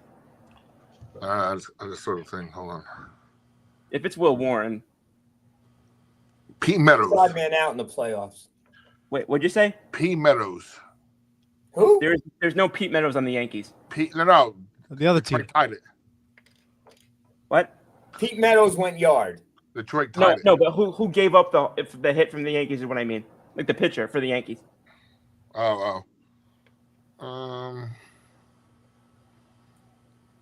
Doesn't say. Ball, foul ball, strike. Who Looking. started the game for the Yankees? I'm looking now. Thank you. Warren. Oh God, There you help me. go. Okay. So, what's everybody's thoughts about our football teams this year? Giants and Jets. Well, the Giants, I think Jackson Darts will be starting any day now. I hope not. For the Giants' sake, I hope not, because he's going to get absolutely murdered back there. Russell Wilson didn't do much. I mean, I know Russell Wilson didn't do much, but you're going to put a rookie back there, especially when Andrew Thomas had his issue the other day, and that's easily the best guy that they have on that line. You're going to put him back there when he. I think you're absolutely asking to ruin that kid if you start him this early. You mean like the way they ruined Daniel Jones? Didn't Daniel Jones have a big week? 22 of 29. Daniel Jones literally did not finish a drive without scoring this past week. Which is the record, 22 right? 22 of 29. Touchdown pass, 2 rushing touchdowns. No interceptions, no turnovers. Now, he may be on waivers 4 weeks from now, but certainly he looked tremendous yesterday. He was on waivers in my fantasy league, but that ended about 15 minutes after that game went final. I picked him up on every fantasy league that I could. I was encouraged with my Jets. I thought Justin Fields looked great. I think if the Jets were going to lose, that's about as encouraging of a way to lose as you can have. Yeah. The fumble at Gibson killed him, but besides that, they played great. It was a good high-scoring game. I'm a big Justin Fields believer. I have been since he came into the league. I think the over/under was like 38, and they both teams almost passed that. Yeah. Nick, you're a big Jets fan? Big Jet fan. Oh, okay. So, what year was it? Was it 86 or 87 when they lost to the Browns? You remember that day? Oh, Brian Sipe, right? Yeah, I think yeah. Well, but remember they were winning late. They were winning, yeah. Do you remember what else happened that day? That was monumental. That game was 78. No. It wasn't 78. No, playoffs 86 or 87. It was like 86 or 87. Yeah, it was. I think it was the year the Giants won the Super Bowl against the Broncos. But the Jets started off 10-1. I think they finished 10-6, and then they beat Kansas City in the wild card. Went to Cleveland. Were playing a great game, and then they just collapsed. I think Gastineau had a late hit that kept a drive alive. Yeah, I remember. Right. The 10-1 start was in 86. Yeah. Okay, so Nick, do you remember what happened that Saturday afternoon while the Jets were playing? Something. You know what?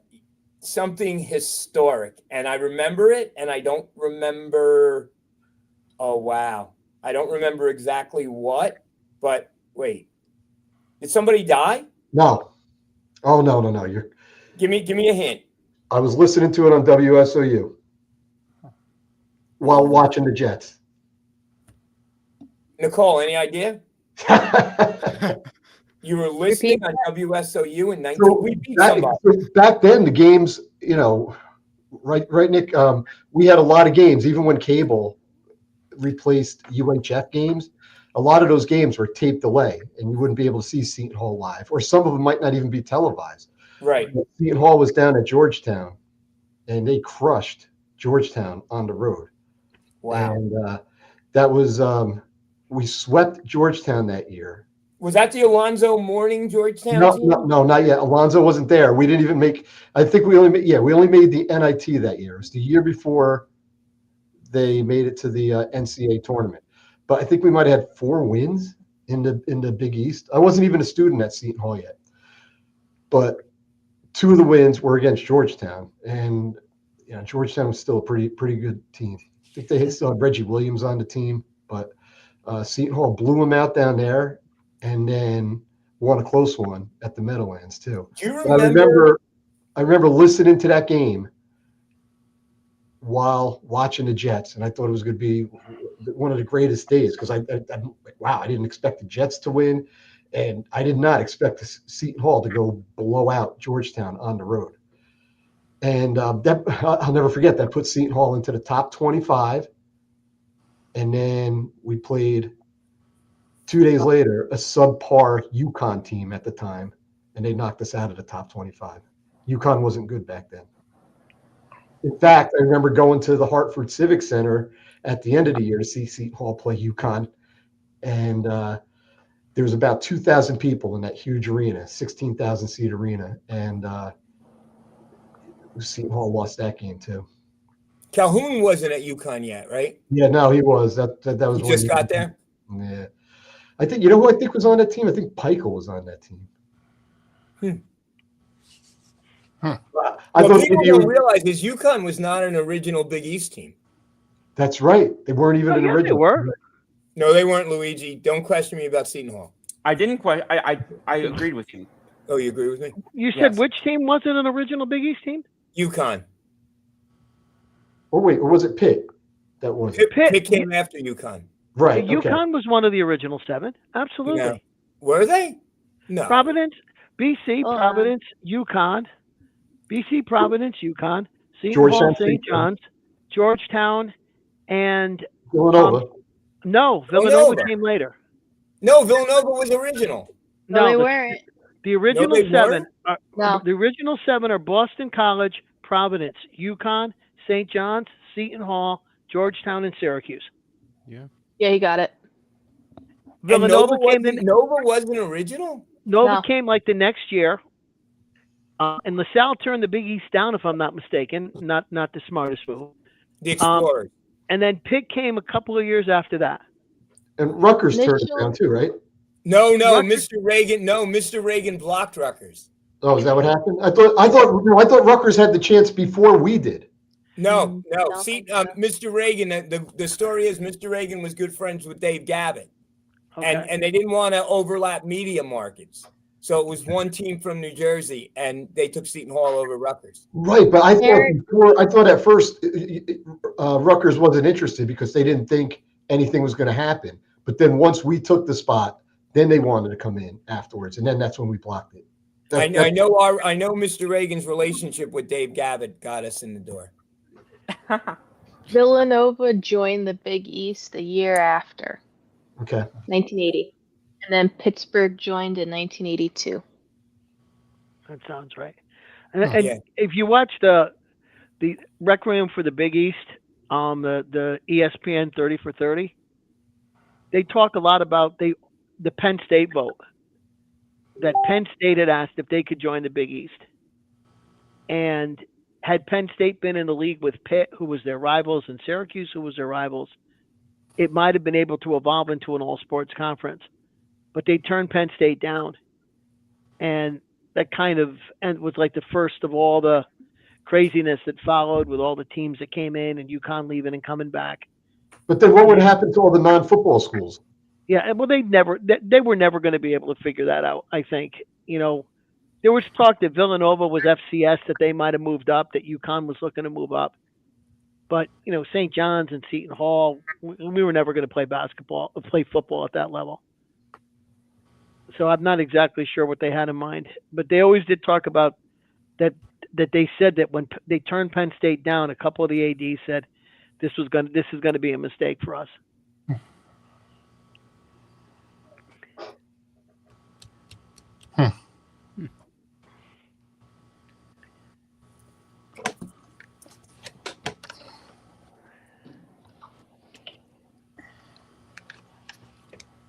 So what we got this weekend? Tyler, who's everybody's favorite team, by the way? Eli, I know Sport.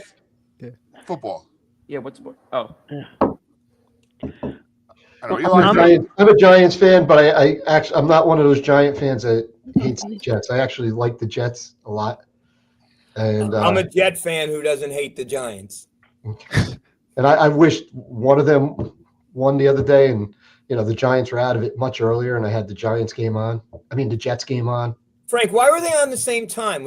I heard that's going to happen 10 times this year. That's weird. Nick, remember back in the day, it was never that way. The Giants that were way. at one time and the Jets were at another. They would never be at the same time. But I don't know. TV nowadays and with football, I mean, look at all the Steelers fans that were there at the game and all the Steelers fans that live in our area. It's funny. I guess it doesn't really matter for ratings anymore. I mean, you had no choice to put the Jets and Giants the same day because you had to showcase the Packers game. The Packers was the best game for the 4:00 window, as they say that they wanted to showcase. So you had to put. Great point. And that's what they didn't bother doing back when, in the 80s and 70s, what they would do is they would just make sure if there It are was two separate and local. same market teams, they would never play at the same time. Right. Now it's about the big game. And Right. I know next week, what's the big game next week? Chiefs Eagles. That's gonna be the priority. 4:00. I think Fox has that game. So you'll see another overlap. I wonder how much the gambling and DraftKings has to do with that now. There's a lot of people I know whose favorite team is whoever they picked in the parlay. Or Bob, do you draft a player on who's playing against your favorite team? Like, would you like? Oh yeah. You don't care? No. So you'd want like someone to do really good as long as your team still wins. Yep. But the other thing was I wanted to address Luigi's point about Jackson Dart. Yes. Zach Wilson was sacked 15 times in his first 3 starts as a pro. Yes. And I often said that he can't, I don't know how you recover from being on your back 15 times in the first 3 games that you're playing in the NFL. Right. So I'm with you. I want Jackson Dart to stand on the sidelines with a baseball cap and a clipboard, Right. at least until November. I Right. thought they were going to run a package for Jackson Dart and get him in during the game. Frank, no? That's what they said on the fan. Oh, really? I didn't. They have some stuff ready for him. Yeah, I didn't hear that, but I wasn't expecting that. But if he goes out there and does well, like in a series, then the Giant fans are going to be screaming for him all the time. Well, the most popular guy in town is the backup quarterback. Backup quarterback, yeah. Exactly. Yeah, I don't think anybody will look good as a Giants quarterback right now. I think they have other issues, but Yeah, but I think you got to put in Winston there. If Winston does good, he becomes an asset. They should have never. If they were going to put Jameis Winston as third string quarterback, they never should have cut Tommy Cutlets. They should have traded Winston for an asset. You can't tell me Winston's better than anybody the Saints have right now. You can't tell me unless Spencer Rattler recaptures the magic that had him as QB1 several years ago. I watched Rattler last year when I was dying. My fantasy league was dying in the playoffs, and I had that idiot as the quarterback. And all I needed was 4 points. And I watched that game in horror, and the guy could do nothing. Where did Tony Cutlets end up? Did anybody pick him up? Yeah, New England. New England. Yeah, I was gonna say, isn't he on the Patriots now? Who wanted him to begin with? And he moved out his parents' home. And his agent is right from Boston, so he's right home with his agent too. Eli, what's your favorite team? You're a ball Seattle. Steeler. Would you say the Eagles? Seattle. Seattle? How did you become a Seattle My fan? uncle's a big Seattle fan and became a big fan since the Super Bowl when we won here in Jersey. They drafted one of my favorite prospects, Jalen Milroe, the quarterback out of Alabama. Yeah. Luigi, what's your favorite team? College, I've been pro. I'm a Philadelphia Eagles fan. All right, fair. Boo. Now, what did you think of the whole what's his name, Jalen Carter spit last week? What were your thoughts on that? I think that was stupid. I think he needs to grow up. I think that people trying to rationalize it by saying Dak spit first are being ridiculous. He didn't spit at somebody. He spat at the ground. And I think Dak expertly played that in terms of getting into his head. And I think Jalen Carter took the bait in a completely stupid way. Eli, how much money did that cost Carter? I think it was 52,000. They said. No, I mean down the road. A lot, definitely. I think. Well, I actually disagree with that. I think in the NFL, I think if you're talented enough, I think the NFL has I think owners typically have short-term memory, especially. That's true.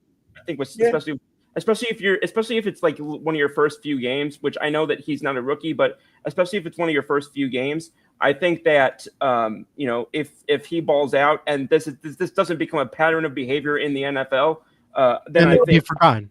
Yeah, exactly. Wait, did he apologize? I haven't seen him. I haven't seen the apology. No. But my guess is that he'll get some cameras in his face as the game against Kansas City. 100%. Yeah.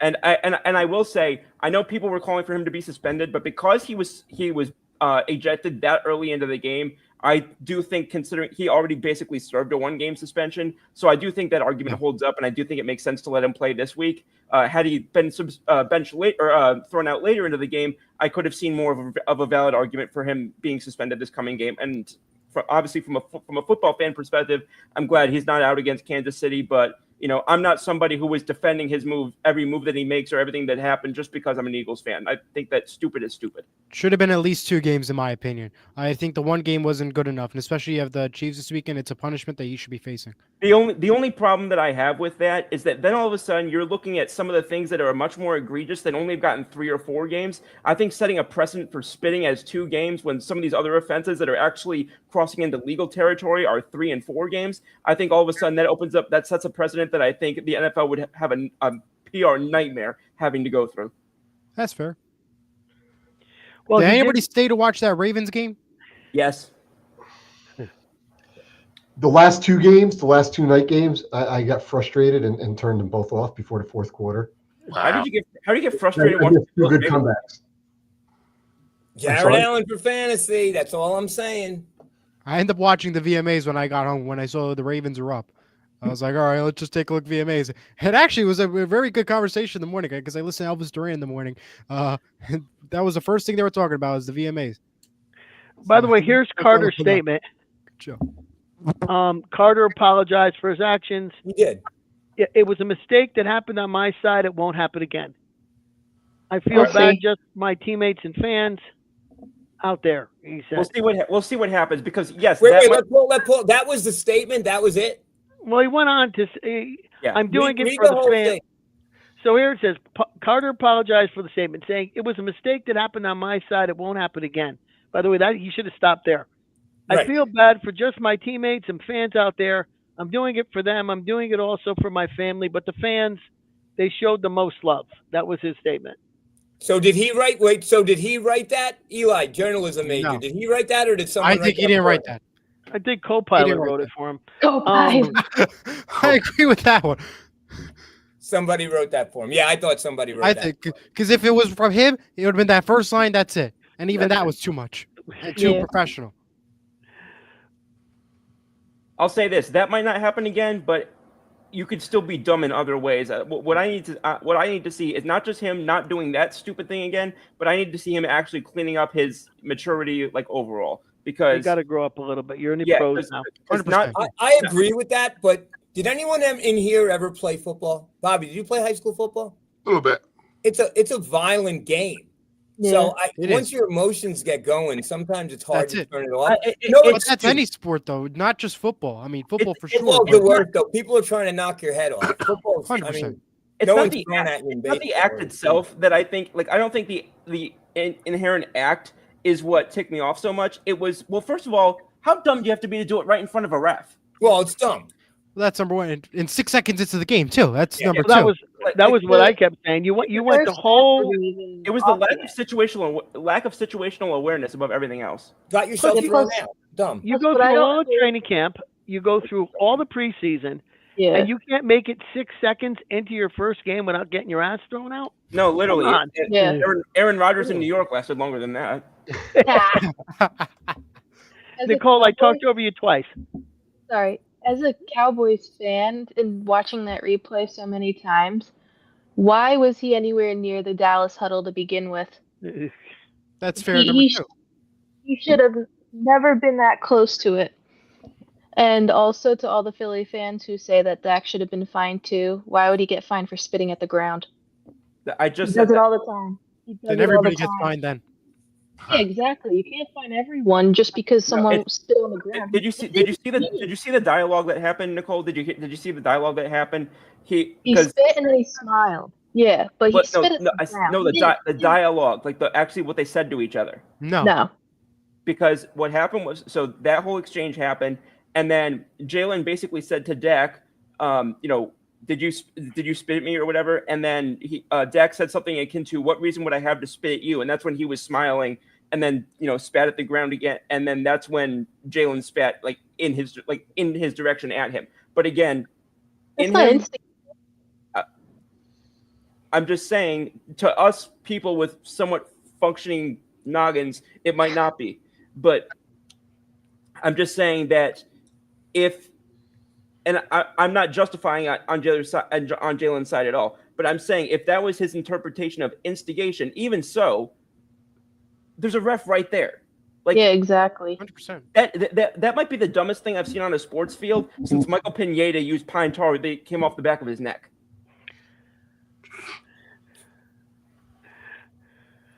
Yeah, it's getting crazy out there. Like what a way to start the season. Like not even 6 seconds in, this first snap of the game hasn't even happened. And you've already got an ejection and you've got an injured Eagle getting carted off. That was pretty terrible too.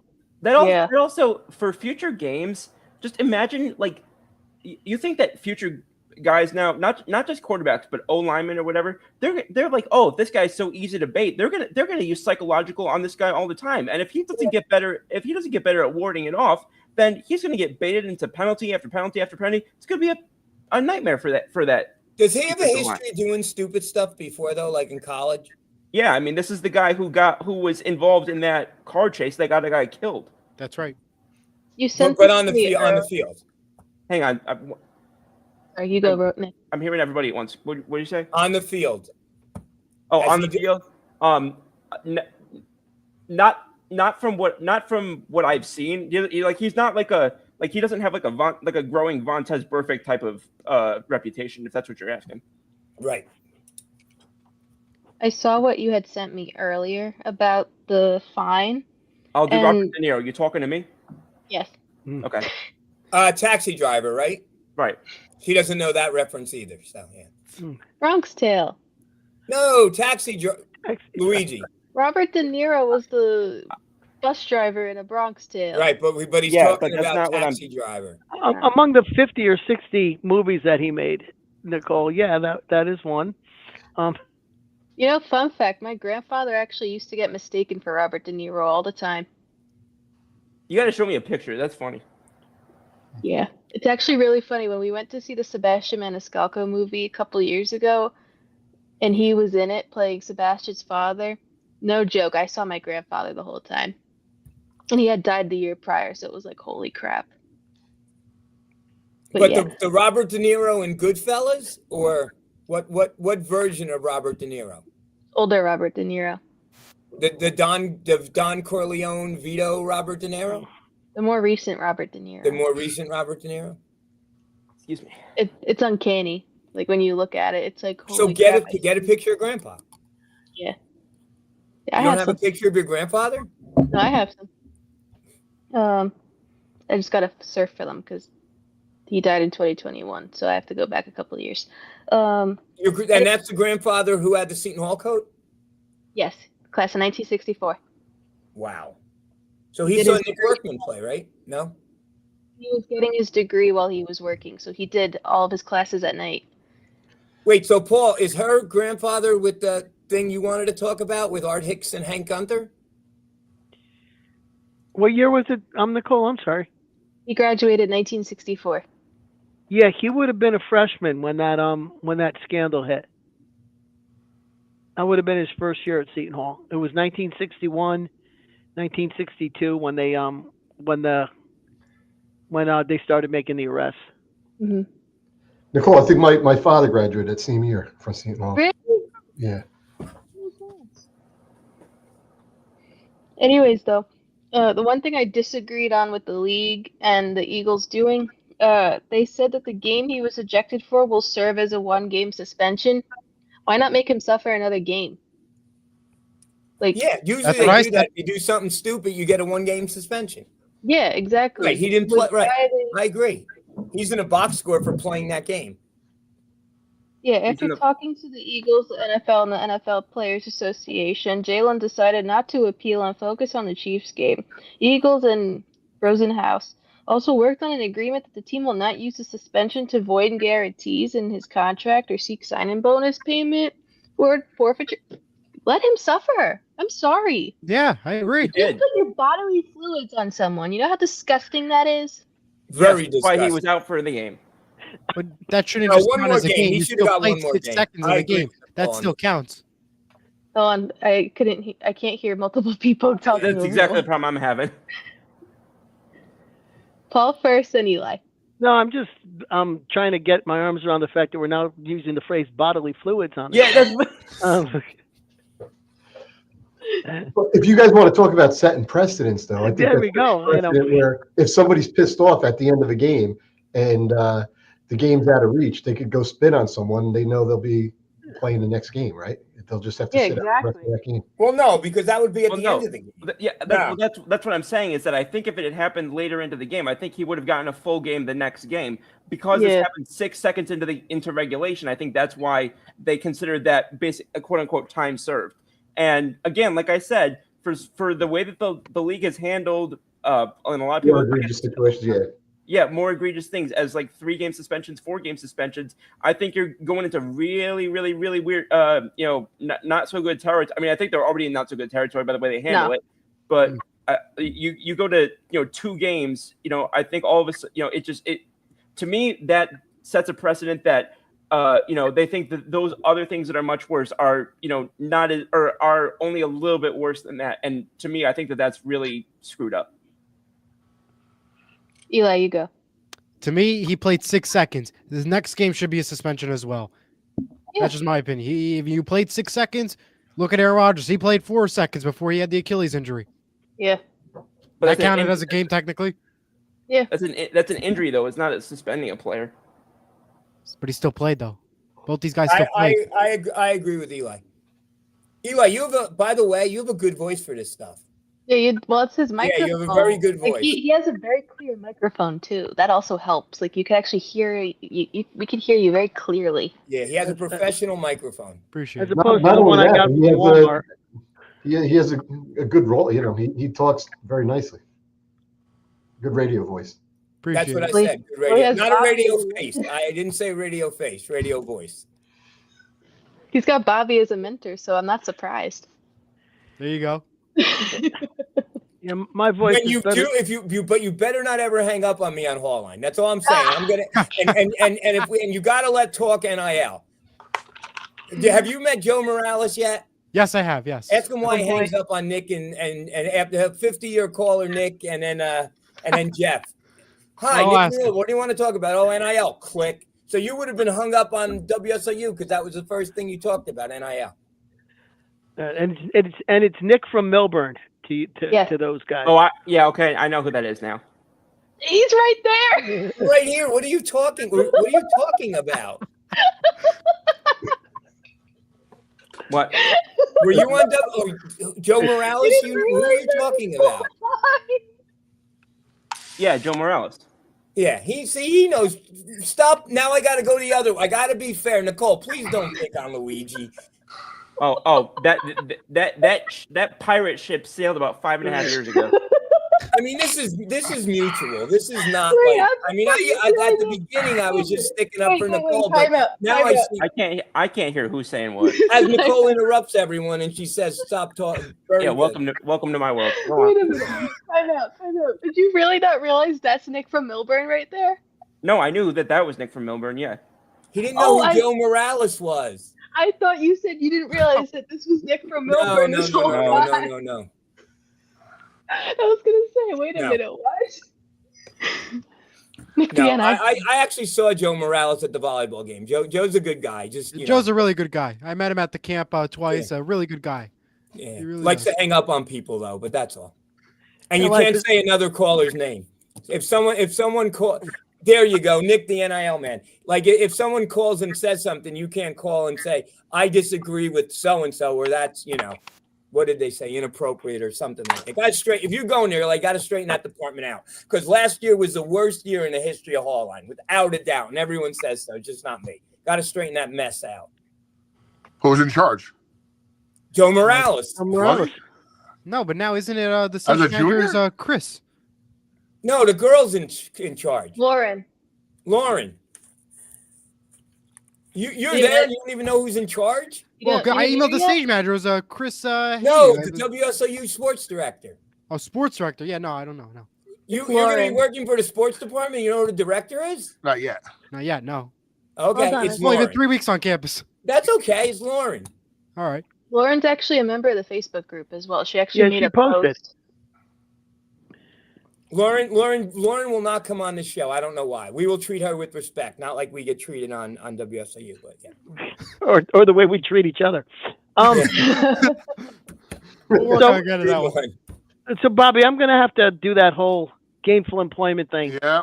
But before I leave, I'm gonna leave you guys with a movie trivia question. Oh boy. Wait. Is it one that's fair to Nicole? No, but she actually might have a shot. Okay. We said Robert De Niro, Yeah. Al Pacino, and Jack Nicholson have all portrayed the same character in different films. Name the character. Wait, Robert De Niro. Robert De Niro portrayed this character. Al Pacino portrayed this character, and Jack Nicholson portrayed this character. I got nothing. And you can't say like Godfather. No, it's an actual name. Do we just say it when we know it? Yeah, just say it when you know it, and if not, Jimmy I'll just give Hoffa. you the answer. Jimmy Hoffa. No. Al Pacino was never. Wait, Robert De Niro was Jimmy Hoffa, right? No, Nicholson was Jimmy Hoffa. You guys give up? You want the answer? Yeah. No. Wait, let me think about this. Eli, don't give up. I don't know it. Teach you to give up and give up. I got no idea who it is. And I don't Google Google either. Don't Google That's either. the question for his Maybe radio Kurt partner. Valenti will help you. Maybe Kurt Valenti will help you. Eli, that's a good question for Jim. So I know Jim will get that. Yeah. So I will give you guys the answer. The answer Wait, is hint. Give us a hint. Give us a hint. A hint. Okay, the hint is that the character is not human. De Niro, Pacino, and Jack Nicholson. The character is not human. Batman. That's the first. It was a voiceover, right? The answer to the question is Satan. What? Wow. What? Robert De Niro portrayed Lucifer in Angel Heart. Al Wow. Pacino portrayed Lucifer in The Devil's Advocate. And Jack Nicholson portrayed Lucifer in The Witches of Eastwick. Yeah, no, I would never got that. No. I would have never gotten that. Well, maybe we could have Christina do some movie trivia next week, Nick. Yeah, I would not win that. Yeah, I just looked it up. Pacino and Nicholson played Hoffa. De Niro did not. My bad. Close. Close, though. What's everybody's favorite Robert De Niro movie? The Bronx Tale. Bronx Tale? I like comedies. Wasn't he in So do I. Oscars? I like a lot of his movies. I like The Bronx Tale. I thought he was really good in Goodfellas. Yeah, I gotta go with Goodfellas. I love the I love the scene with Joe Pesci, who's my favorite actor. I love the scene with Joe Pesci at the bar. Yeah. Although I thought he was tremendous in Meeting the Parents. Yeah. Meet the haven't seen that. Fockers, Meet the right? Parents. Meet the Fockers?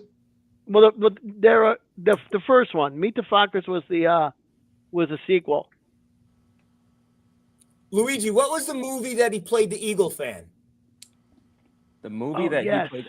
We still That talk was a about really good movie. We still talk about Silver Linings Playbook. Yes. Okay, I couldn't tell which after you were talking about. Yeah, that makes Did sense. he win an Oscar for that? He was like a supporting actor. I think he was nominated. That was a great movie. And we're all forgetting Raging Bull. He was great in Raging Bull.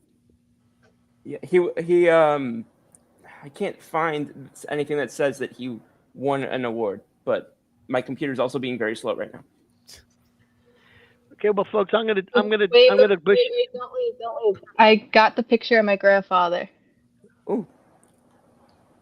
Wait. He looks like somebody, but I'm not going to say Robert De Niro. I actually have proof of this, though. Let's see. Blow it up. This is... Hold on. Where'd it go? Paul, who do you think Grandpa looks like? This is a photo of Robert De Niro in the movie. Hold on a minute. Let me take off the thing. Yeah. Don't mind my mess. Don't mind the mess in my room. Luigi disagrees already. No, I was shaking my head because I was trying to look at that. It looked like it was Okay. off of an Atari or something. There's my grandfather. Okay. I don't know why it's so bright. That's your Okay. grandfather? That's my grandfather. Okay, yeah, Okay. I see it already. Yeah, okay. And Yo, here wait, is You know who else he looks a little bit like is Bobby Valentine. here's a picture of Robert De Niro from the movie from with Sebastian Maniscalco. Spitting It's image. close. Nah. Spitting image. Look at. You know who he looks like? He looks like Tony Sirico. I don't know who that is. I will look Paulie- him up. Yeah. Paulie Walnuts. He looks like Bobby. You agree? He looks like Paulie Walnuts. No. He looks nothing like this guy. No. No. He He doesn't looks look like Paulie Walnuts. no. He would get mistaken for Robert De Niro all the time. Has anyone gone up to and asked him for his autograph? Yes. And did he sign? Yeah, and even the nurses at the hospital when Come he was. on, he signed Robert De Niro. Yes. Yes. Good for him. Nikki, No did I ever way. tell you about? He was. Sorry, go ahead. No, you go.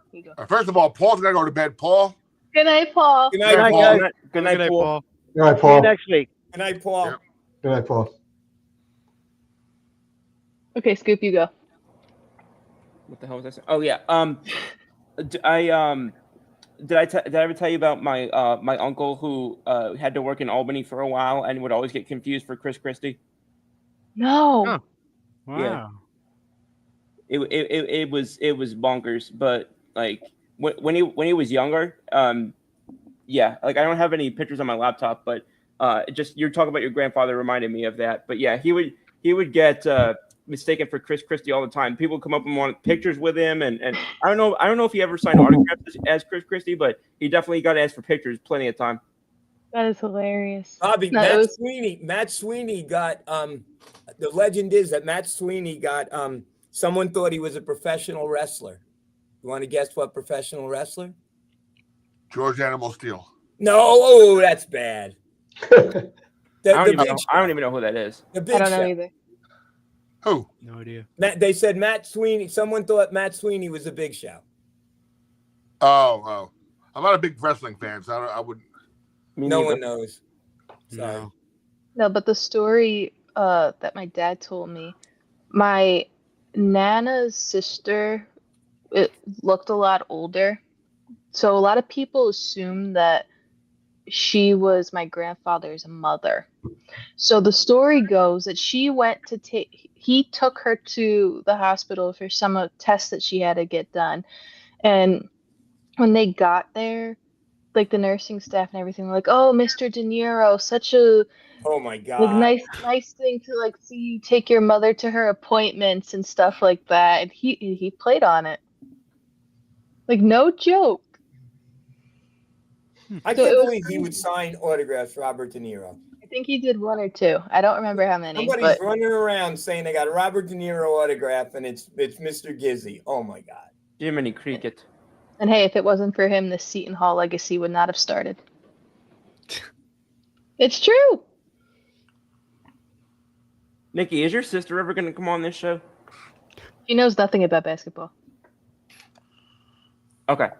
By the way, why is that gonna stop? Why is that gonna stop her? Because she has a very challenging nursing curriculum, and that's all she has time to focus on. There's always the entertainment segment of the show that we get to.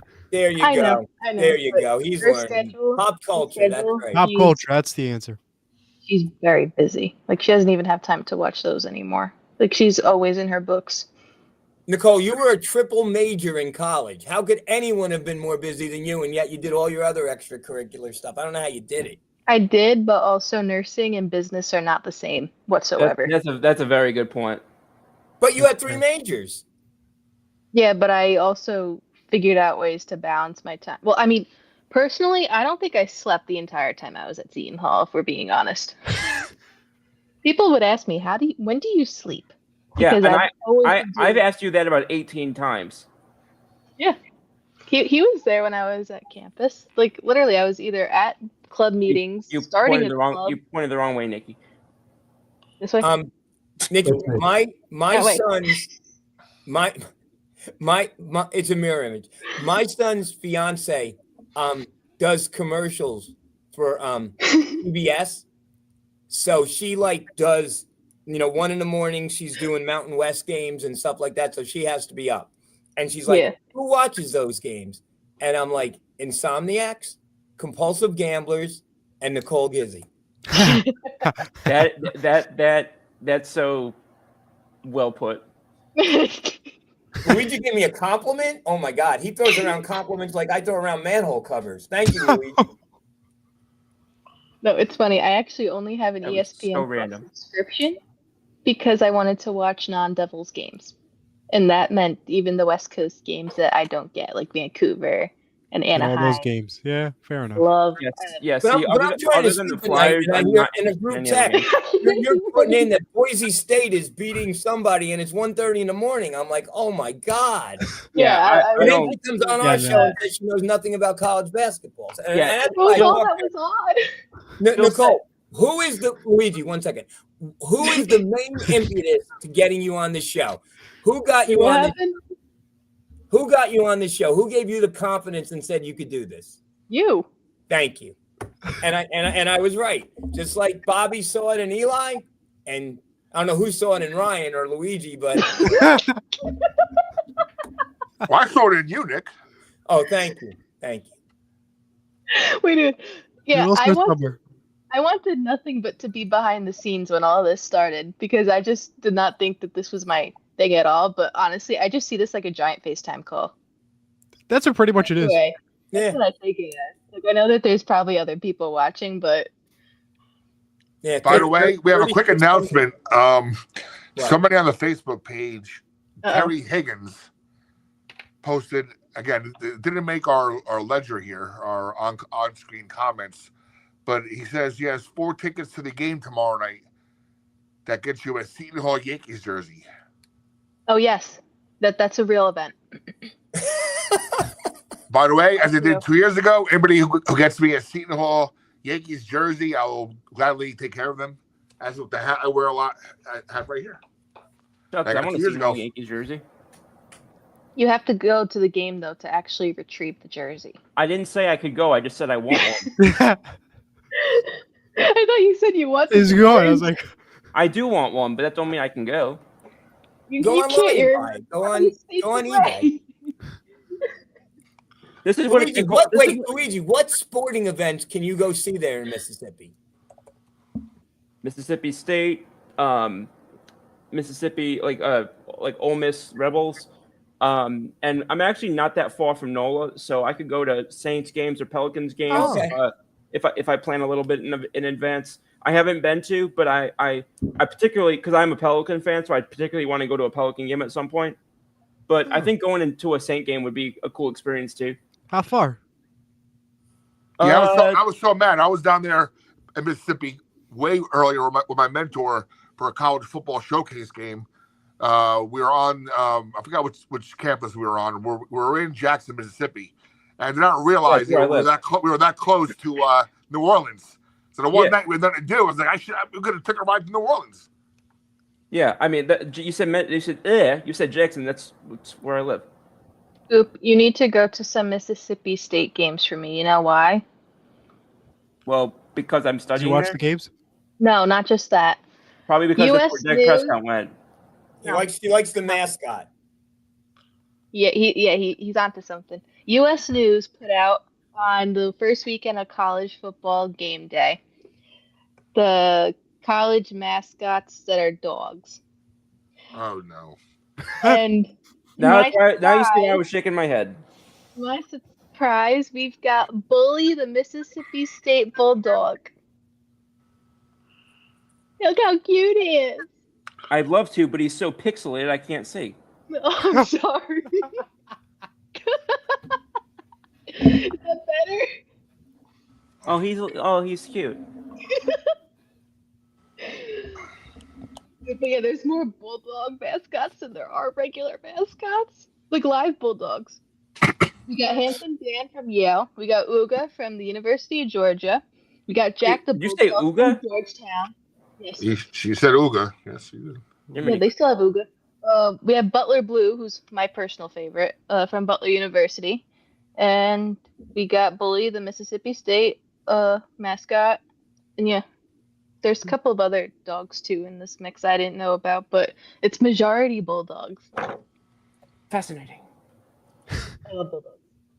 Yes, I know. Well, I thought she was going to say because the the former head coach Mike Leach was known as the Pirate. So that's, Oh man, I was so sad when Mike Leach passed away. yep. I'm with you on that. Yeah, I did a segment on WTS just for Mike Leach, I think, when he passed. All right, any final thoughts as we inch towards another week ending of Hall Hoops happenings? Hey, things are happening. Like I said, we're going to be live on the 21st. It's also, if you're on campus, Thursday is the open, Thursday is the what with the teams? Nicole? Thursday afternoon is the get together, whatever I think it is. It's like on the green, I believe. It's like a Autograph signings, meet and greet, meet and prizes, greets and all that. games. It basically just be a busy day on the campus, pretty much. And the 21st will be the open practice, which will be there live for our live broadcast. Men's and women's, right? Men's and women's. Eli, of course, you'll be around. I'd like you to join me. Yeah, I'm covering the Bergen Stars. I'm actually the PA voice for Bergen Stars football. I'm covering that game on the 21st. Ooh, that's cool. What are the Bergen Stars? It's like a Pee Wee football group. They play at Don Bosco and stuff. I've been doing this is my second year with them now. I've been doing PA announcing. I do about like 5 to 6 games a day. Like they just did a game Sunday. Did about 5 games. Started 12 o'clock. I ended around 9 o'clock. A lot of fun. That's so cool. Johnson carries the ball to the right, tackled by Hopkins, gain of 3, second down and 7. Have you met Sean Pena yet? No, not yet. I think it's some place on that team. Do parents get mad at you if you don't call their kid's number? Well, it's hard to tell with their jerseys. That first game it was hard because they had the gray jerseys and it was hard to see from the booth the numbers. You have to Do you have a spot? Do you have a spotter? Yeah, I got a spotter. I don't have a spotter. Just me, myself, and I, just with the binoculars. Oh, you got to have a spot. When I did that, you have to have a spotter. Yeah, just me for up there, but well, they got spoiled. That was their spotter for 4 years. Yeah, he really was. But we also at St. Mary's, they have blue jerseys where you could tell the numbers. The gray jerseys are a little harder to tell with the number. Stuff. That's the difference. Yeah, grandma's gonna get mad if you don't say her grandson's name and if he makes a tackle. Oh yeah. But it's a lot of fun, and it's a lot of 50-50 calling numbers, giving people away money, which is the best part, I think, in my opinion. Giving away money that's not yours. Are you compensated? I'm paid, yeah. Oh, that's good. That's the best part. That's the best part, of course. And Eli knows when next time he works for me now for Surge Sports, he gets paid these things. He's at high school now. Him and Jack get paid now next time they go on the air. Absolutely. Wait, you pay him not W-2, independent contractors? To be 1099, they got to make more than $650 to claim anything. So, right. Theoretically, but you're supposed to claim all worldwide income, but whatever. Yep. All right. Final thoughts, Eli. Your first show. Final thoughts. It was a great show. Can't wait to be back on. And a lot of great talk. Football is great. It's back, and I want to say those 3 games on primetime. They really delivered for the Thursday night, the Sunday night, and the Monday night. They really delivered. But except the Sunday night game, I was watching the VMAs when after the Ravens were blowing out. Great show, by the way, the VMAs. If you tuned into that. Did you see the tribute to Ozzy? Ozzy was great. I like that tribute. That was my favorite part. That was the best part, and I heard a lot of comments too. Okay, well, Eli, welcome aboard. And now you're officially a pirate again. A pirate now. Yeah, officially, yeah. So I get to watch you 4 more years, and 4 more years. Yeah, and hopefully you and Jack. We're looking forward to. We're really rooting for an opportunity for Indiana to play Seton Hall or something. So hopefully you guys are both there. Yeah, hopefully. Luigi, Mississippi man. Final thoughts. First off, you're talking. You said Indiana just then. You mean Indiana? Did you mean Indiana like Bloomington? Yep. Yeah, my other guy, Jack. Yeah, I mentored Jack and Eli for 4 years at St. Mary High School. Jack went to Indiana for broadcasting. It was just funny to hear those two back to back because some people know this, some people don't. But Indiana was kind of my front runner for where I was going to go before I went visited Seton Hall. So it was just kind of cool to hear those back to back. But thanks again, everybody. Had a great time. I really appreciate. Obviously, always good to see some new faces, some old faces. Nikki always laughing at pretty much everything that I say. And then Mr. Nick Romano Cheese up there just always giving me grief for the dog that I apparently have. So I didn't hear a bark before. Did anybody hear a bark before? No, like never heard it. today or in the past. No, tonight I heard a bark somewhere. I told you. I swear to God, I heard a bark somewhere. I I'm told like, you. Hey, And I don't know let's be what you're- nice. Let's be nice. no, I'm not saying I don't know who it was. I heard a bark somewhere. Tell him to be nice. He was picking on Nicole all night. You didn't say anything. Now be nice. You're talking to me? It's the end of the show. We're gonna be kind of. Gotta be It's gonna be nice. one big happy family as we close it out. But my final thoughts, I'm looking forward to, developing some more shows with you guys on Surge, getting Luigi on board. But get Kurt off his ass to actually call me. We can actually. Yeah, I I hope he joins next week. I wanted to join. Blackjack, I still owe you a phone call. I didn't. No forget. worries. I'm getting busy. I'm starting to slow down now. I'm actually leaving here early a couple of days to go home and get back to do some high school broadcasting. And we're about to put Surge back on the map, and Surge Plus is coming. So Surge Plus? Good stuff. Surge Plus is going to be a subscription site where I remember us speaking about that a little bit. Yeah, we offer like programs like St. Mary's or a local lower level pro soccer league or basketball team or league wants a chance to make some money and get on the air. It's going to be plus movie premieres, concerts, comedy shows, the whole nine There you yards. go. We got to get 2 live shows going. Also, we got to get a live show from the Milburn Deli, and that's on Nick up there, right, Nick? I know the owner well. And Nick, we got to talk you and I anyway, because after your retirement, we got to do a little. Let's go to lunch one day when I'm back in Jersey and brainstorm. Yeah, I'd love to. And then Frank, we got to get us some type of live something over at the Rebar. Oh, they would love it. We'll bring that banner that he made for us. That'll be great. Yep. Speaking of Frank, final thoughts. And by the way, again, develop more shows to be developed, like the Devils show. Yeah. And we got 3 big Devils fans here now. I need a reason to watch hockey in the long, cold, boring winter, especially from up here on a quiet night. Wait, did I saying miss hockey's something? boring. Did you move up there? Hockey's not boring. I don't Hockey's watch not it boring, enough. no. No. But it's hard in the beginning in October month because you have a lot going on. You have the WNBA, which I think is exciting. I love watching WNBA, especially the New York Liberty. I hope they win the championship again. It's gonna be tough again. But you have that. You have baseball, the World Series. Oh, you got the yeah. I got to root for New York. I'm a Paige Brookers fan. That's why. Yeah. Beckers, not Bookers. We're huge Paige Beckers fans. I misspoke. I apologize. We I meant love Beckers. Paige Beckers. We had Coach Bazell on here and he said, I misspoke. I said something. And Nicole, we're in trouble. I think Luigi tips the balance a little between. We're both Caitlin Clark fans, and I think Luigi might tip the balance a little bit. Yeah, you just shifted the balance there. Go, Caitlin. No one knows about Caitlin because she's not playing. But I hope she's doing better though. When did I say I dislike? The only WNBA player I dislike is Angel Reese.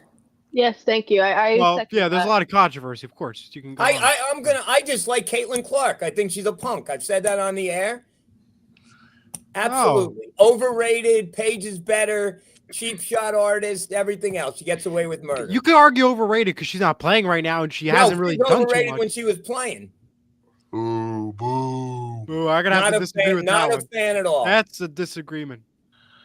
All right, Frank, final thoughts, buddy. Yeah, great show. Thanks for having me. It was actually not only fun but educational. I mean, even for a diehard like me, I didn't know Nick the Quick was 44. I didn't know his number was 44. That threw me off a bit. And the other thing was, Pines. Not only did I not know he was from Orange, but I didn't realize he scored that many points. If I knew that, Nick, I might have said Tynes Galis. But both of those were a little before my time. I started watching, I guess, when Tynes was on the team. And, I didn't really recognize who the players were in detail due to the fact that, I don't know, I guess I was only 10, 11 years old. And when I'd watch them when I could, but, the games were few and far between. It's not like I'd be able to sit down and watch every game. like you can do nowadays. Even if you miss a game, you can watch. Yeah, it wasn't like watch a that. rerun. I listened to a lot of games on WSAU back then. That's how I started doing it. Yeah.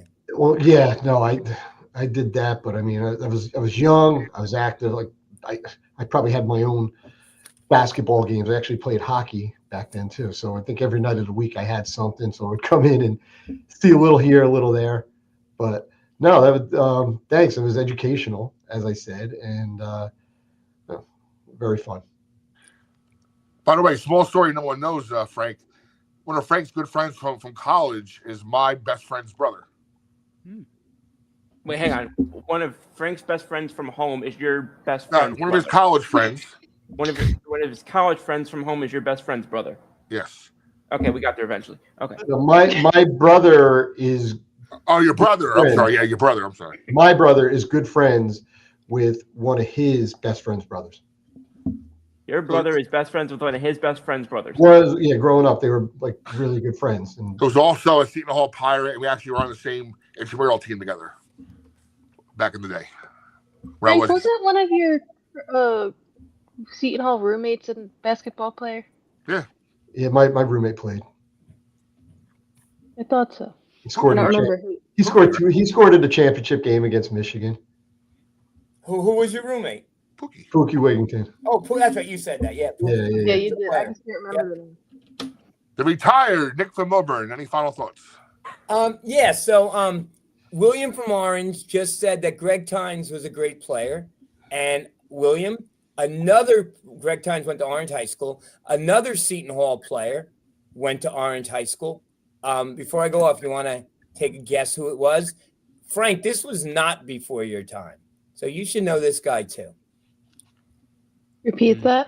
Another Seton Hall player, maybe not that famous. I was actually in the cafeteria when Hottie was recruiting him. Was it Franz Bolte? No, he went close. He went to Seton Hall Prep. Yeah, but I thought he was from Orange. They actually went to Orange High School.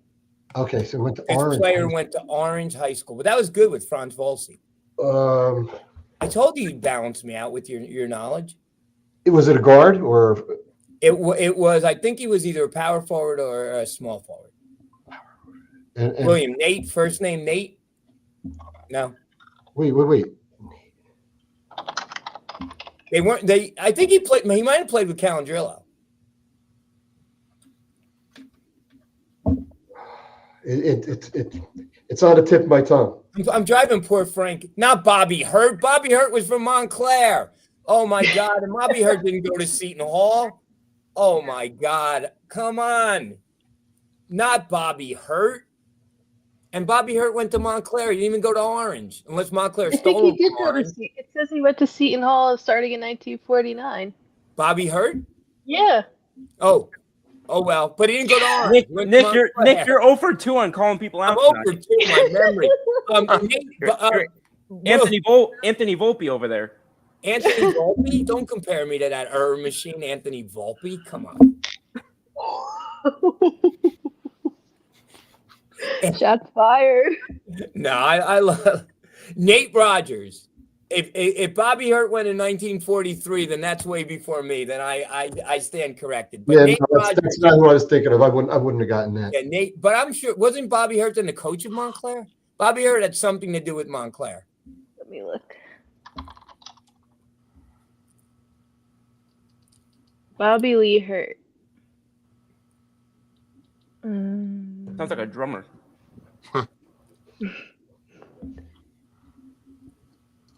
High school, college, professional career. He went to the draft. Golden State Warriors drafted him. Played in Turkey. Maybe the Bobby Hurt I knew was his son. Moved to Italy. Transferred to Spanish team in 1989. I don't see nothing about Montclair State here. No, not Montclair State, Montclair High School. Oh, I don't see anything about Montclair. Let's do Control F. Nope. I could be wrong. Be 0 for 3. Bobby Hurt, Montclair. Yeah, Bobby Hurt, Montclair High School. Bobby Smooth of Montclair. There you go. Robert S. Bobby Smooth Hurt. He passed away in 2014. My memory still works. Former basketball star at Montclair High School, known as Thank you, Bobby Luigi. Smoot. Thank you. He was 51, assistant coach of the Montclair High School varsity basketball team, and head coach of the Montclair junior varsity basketball team for many years. There you go. So I He was was also a security guard for the school district. That was the obituary. Yeah. Ouch. Anyway, guys, thank you. Eli, welcome aboard. Great addition. Frank, great job. Luigi, you're amazing. You make me laugh, and yeah, we have Likewise. fun. And Likewise. Nicole, you're just like the rock star, the superstar. Like this show is totally morphing into Nicole and Friends. So yeah, I pretty. He says this every show. What? You say that every show. Well, it's true. Seems like it's Also, popular Nick, when you go off I topic, pop culture. I think the Robert Hurt that you were thinking of was the son, because the father is still alive. The guy born in 1943. The one that played for Seton Hall is still alive. Okay. Wow. Yeah, it's the son. Oh, that passed. speaking of that, Junior Pleasant Foy Yes. will be on the show next week. He said so. So he was going to come on tonight. Family emergency. Played for Seton Hall. Played for Raftery, early 70s. On the Facebook page, and a fan of this show. So yeah. Good, sir. Final thoughts. Take us away. I'm very happy that the semester is back in full swing for all those that are on campus. I am very jealous. I miss it there so much. But there's going to be a couple of alumni events coming up. We have Hall Homecoming, which is going to be the weekend of October 3rd. There's going to be a happy hour Oktoberfest event at night. It's going to be like a very family-friendly event, and then there's the alcohol and stuff at night. But I went last year. It was really nice. I expect it to be the same this year. And as the semester kicks into full swing, there's probably going to be other alumni events. So as they come up, I will share them. And definitely recruit your friends to the Facebook group, especially our students here. We need to help boost our younger population here to make sure everyone's aware of, how great we are, even though not everyone likes Facebook as much as we do. Eli, are you a member yet? Not yet. I'll have to join. Eli, Yes, you're not we do. allowed on the show if you're not a member. All right. I'll That's make sure the I do truth. that. I'm And not on we gotta Facebook find- as much as I am on. William join. We got to find Eli some things to do this semester to help the show out, like Yes. on-campus stuff. We need some help to meet up with Duncan Nick Morgan. Yeah. Yeah, Nick Morgan is actually the head RA of Terrell, and Terrell is where all the basketball players live. Oh, fancy. That's also where I lived my junior and senior year. My suite mates were actually the Lady Pirates. Wait. You lived at Terrell? Yes. So what was your GPA? Like 4.2? You had to be really bright to get into Terrell. There you go. Am I right now? It was definitely, well, not to brag, but I was summa cum laude, if that helps. There you go. Nicole, let me ask you a question though. University Day, is that what you were talking about? The event? All homecoming. Yeah. They're not having the run this year? I've done that run before, the Farinella 5K. I couldn't find anything. Find that out for me. Oh, good question. I actually didn't see anything about that. Yeah, because it used to run behind basketball, behind the what is now the. So maybe they're not doing it anymore, but I don't know. There's some room. Let me see. Hall homecoming. Yeah, because that's usually what, Saturday, like the Yes, Friday. it's Saturday at 8 o'clock. The Farinella 5K. Mike Shepard, Senior and Junior, were involved in that for years.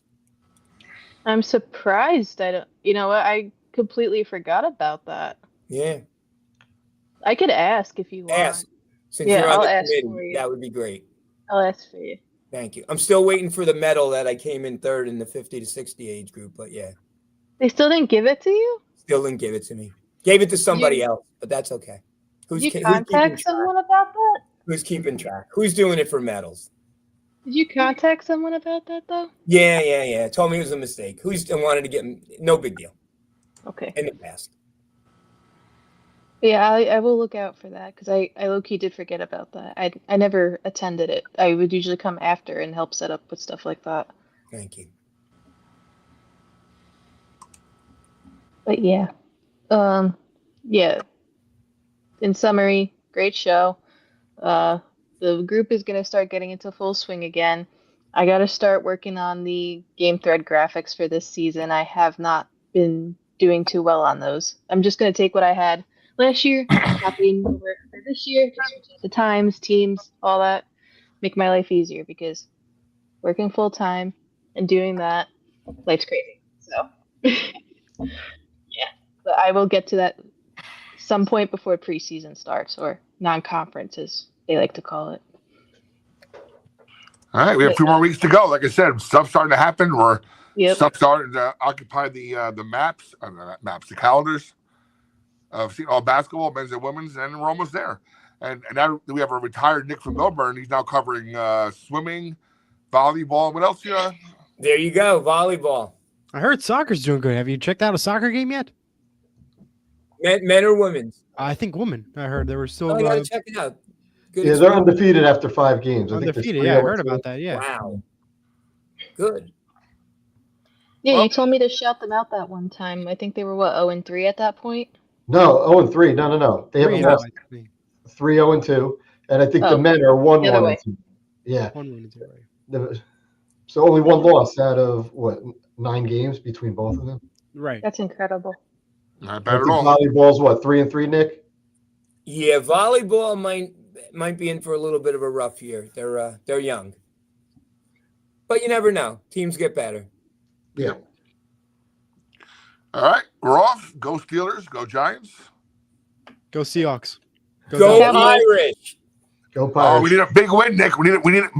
Nick, this win is important. Oh, okay, guys. So I just got 3 words to say. Fly, Eagles, fly. What the? Go Seahawks, go Devils. How I end every show. Go throw snowballs at Santa Claus, Luigi. I like that. Let's go Devils. Snowballs. They throw batteries at Santa Claus. 9-volt batteries. Yeah. Never mind snowballs. Don't worry. I Now, don't who think makes Nicole laugh more, me or Luigi? I think it's Luigi. Don't worry. I don't think we're going to get much snow this winter in Jackson, Mississippi. Rub it in. Have a good night, folks. All right. Good night, guys. Good night, everyone. Good night. Good night.